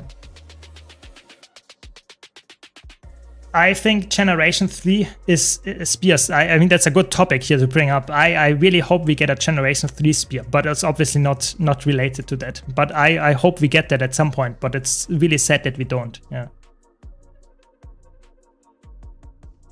Yeah. My wish for Guild Wars 3, skippable yapping. Yes, I mean, that's my hope that will come with the core feature update as well, that you can skip cutscenes, like, or not cutscenes, but you know, the skip dialogue. That would be so awesome. But I'm not sure if they want to do that, because if you look at, like, for example, I don't know, Chant der Wald's story is the worst in my opinion.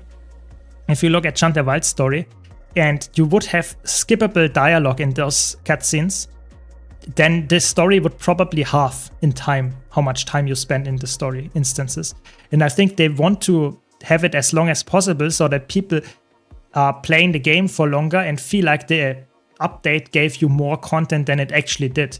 So I personally think, like, it's fine if there's a lot of story in the game, but I don't want to force myself to listen to story that I'm not actually interested in. So I think having a skips button would help there a lot. And that's not a big, like, thing to implement in my opinion. So the core feature, I mean, that could be in the core feature update. Yeah.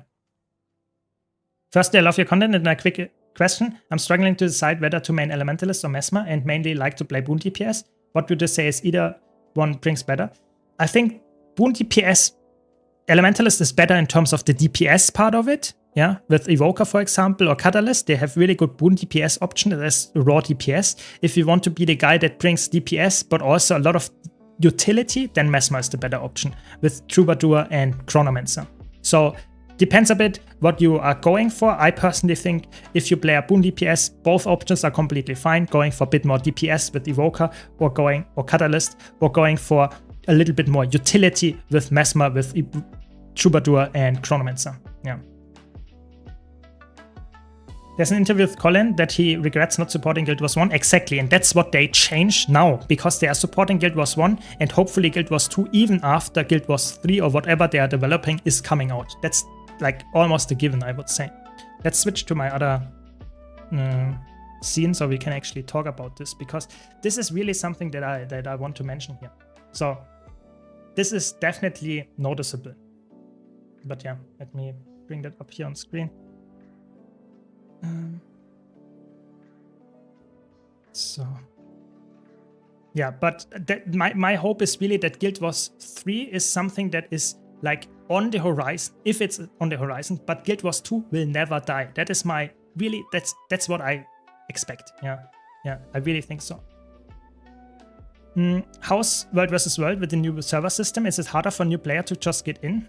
So the new server system for World vs. World makes it so that it is easier if you have a guild. It's harder if you don't have a World vs. World specific guild. So I would say for most new players, if you get a guild, you have a very easy time to get into those really cool matchups. If you don't have a guild, you have a problem. So get a guild if you want to get into World vs. World. That's my tip there. I'd hope for a new world approach. The extra action element had an insane pull for me personally. Yeah, I hope that the combat will be more towards action target, because you have Guild Wars 1 being more tap target, you have Guild Wars 2 as a middle ground, and you have then action combat with the new game, and probably also more of a like less open world driven, maybe more instance driven, maybe a bit more like I made that example with Warframe, or like something like in this direction where you have an online game, but you don't have a game that is necessarily focused on something that is massive, yeah, massive multiplayer. Because that's what Guild Wars 2 does really well in World vs. World. In PvE, those big events are crazy good. Why would you make another game that does the same stuff and just either kills it or is just worse than this? So I think it's really likely that the new game will be something different. Yeah, I think the new system is a little bit bad. Yeah, exactly. Better cinematography and a bit more like having a bit the story, more the focus of the game with a really nice cinematics and not just chat bubbles. Yeah, I think Guild Wars 2 with like Living World Season 4 did that okay, but if you go at the Chanter Wilds especially and stuff like that, they didn't have like crazy cutscenes. And I think if you make a new game, I think that's way more likely to have in there. Yeah. Really, the microphone is quieter. Good to know. Good to know. I will turn it up. Is it better now? I guess it's better. Let me check. Let me check. Sorry. So, I mean, it was like, you know, someone that is quieter, you typically, that's the interesting part, that if you talk quieter, people actually listen to you more. If you scream, people don't like believe you. If you're talking quietly, you get more authority. So that was the whole intent of this. Now I'm joking, of course. But hopefully it's a bit better now. But yeah, because we were talking so much, I thought it makes more sense like that. Yeah. I'm coming back after 5 to 6 years and can't decide between Mesmer and Revenant. I don't want to have to get too many new expansions. I have Heart of Thorns and Path of Fire, and ideally either a power or condi set of gear to do all the content. So, I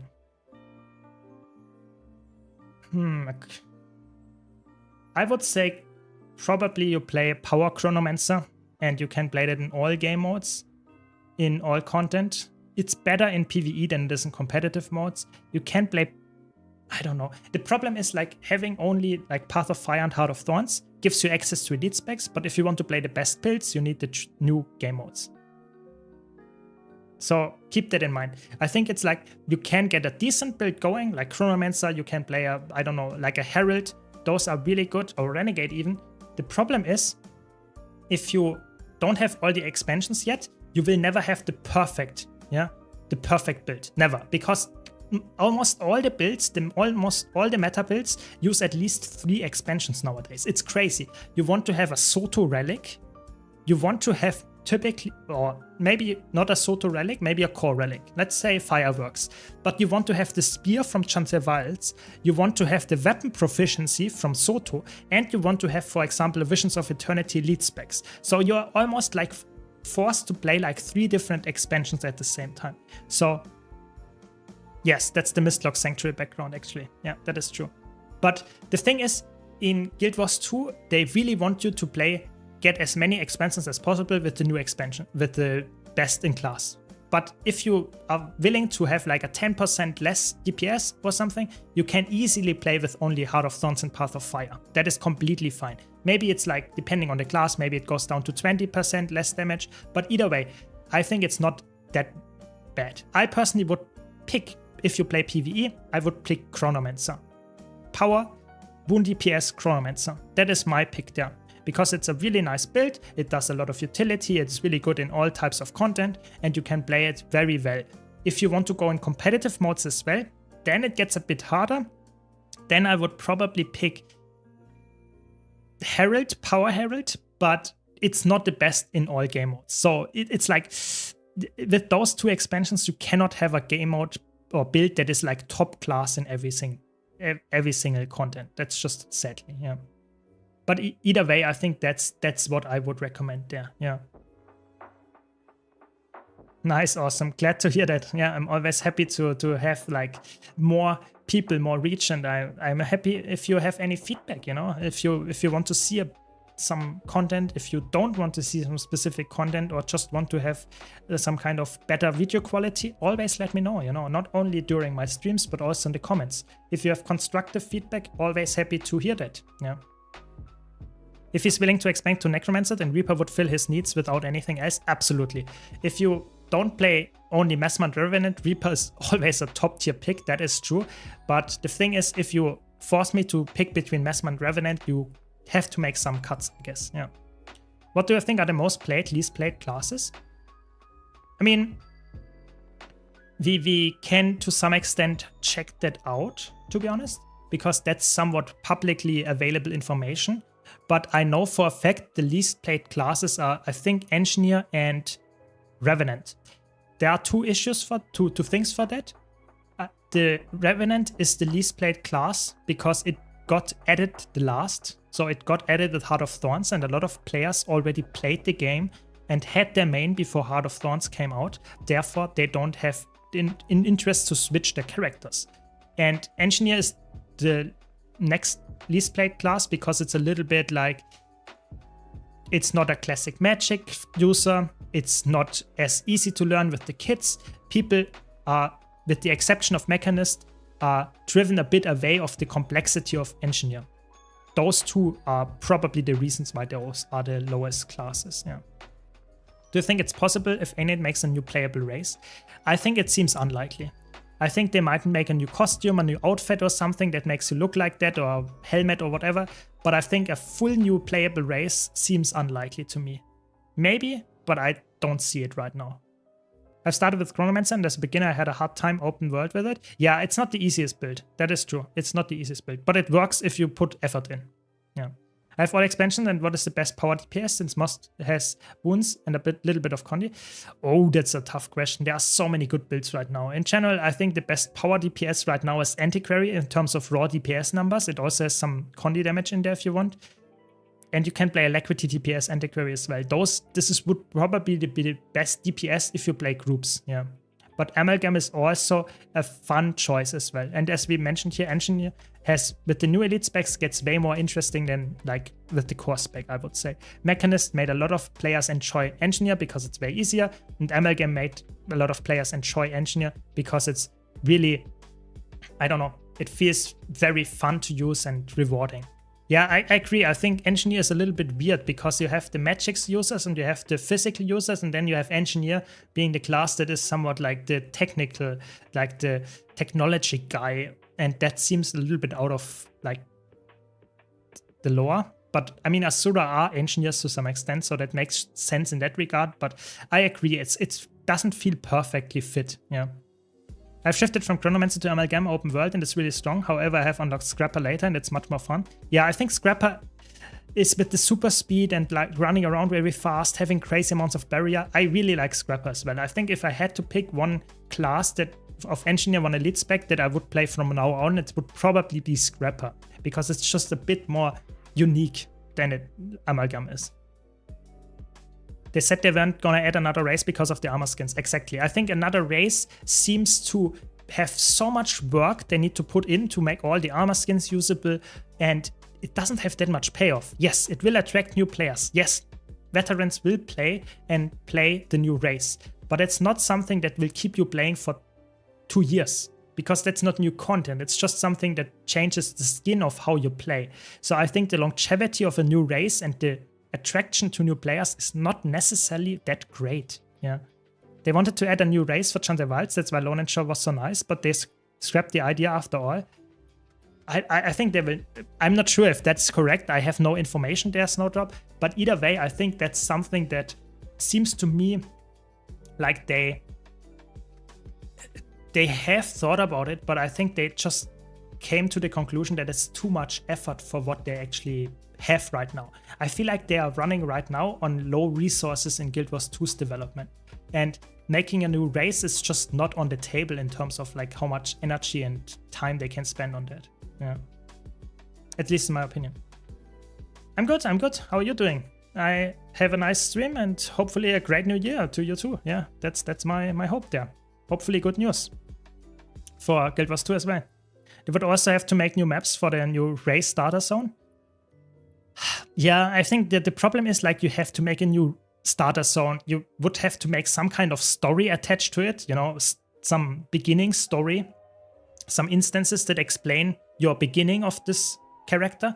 And that is a lot of work, and not everybody would watch that. You know, it's like content that you make for only a fraction of your player base, which is okay if you add a legendary that is just a skin and maybe a gold thing. But if you make a whole story instance, a whole map that is only experienced by a part of the player base, maybe at least the story instance is only for the player, for this player of this race, I don't see that being relevant. Yeah, I'm trying to stream live more often nowadays. So starting today, I guess, and hopefully we can see each other more often then. Yeah. But yeah, either way, I think it's like really important to say that ArenaNet is a game developer studio that is somewhat big but not huge. It's not like Blizzard, so they cannot put out insane amount of content while making everybody somewhat happy. Yeah, so they have to focus on things like making a new map, making some core feature updates. They cannot make a new race, they cannot make a new fractal, and all of that on top of the stuff that we normally get. So I think it's quite likely that they will have to make cuts, and those cuts seem to be stuff like this, no races. Yeah. I will do some meta trains on NA if that's what you want. Yeah, I wanted to do some meta trains, not only on A, on AU. I want to do some kind of gold farms together with the community. Yes, absolutely. Could you rank the classes by the difficulty to make them work in World vs. World Romance sorted by armor class? So the thing is, the easiest class in roaming from like from what is it? From heavy armor class, in my opinion, is probably Guardian. Guardian right now is the easiest heavy armor class. And then I would say it's probably Revenant, and the hardest to play is Warrior, because Warrior has very challenging builds that are very melee focused most of the time. For the medium armor classes, I think the best roaming build is Amalgam, so it's Engineer, and then after that I would probably go with like all the Thief specs and Ranger together. They are somewhat close together from the difficulty. And from like the easiest for light armor class is probably Necromancer. And from there, I would say it's probably Elementalist, and the hardest class to play in light armor class setting in roaming is Mesmer. Yeah, that would be my list there. That would be my list. But yeah, more on the roaming in my roaming tier list, yeah, that I release in a couple of minutes. So be sure to check that out. I talk exclusively about roaming in this tier list, so that should be suited for you as well. Yeah, but either way, I think that's the end of today's stream. I hope you enjoyed it. Thanks for watching, and yeah, I hope to see you in the next stream. I wish you all a very nice weekend. Thanks for joining in. Thanks for your support. And yeah, take care. Have a nice weekend. Goodbye.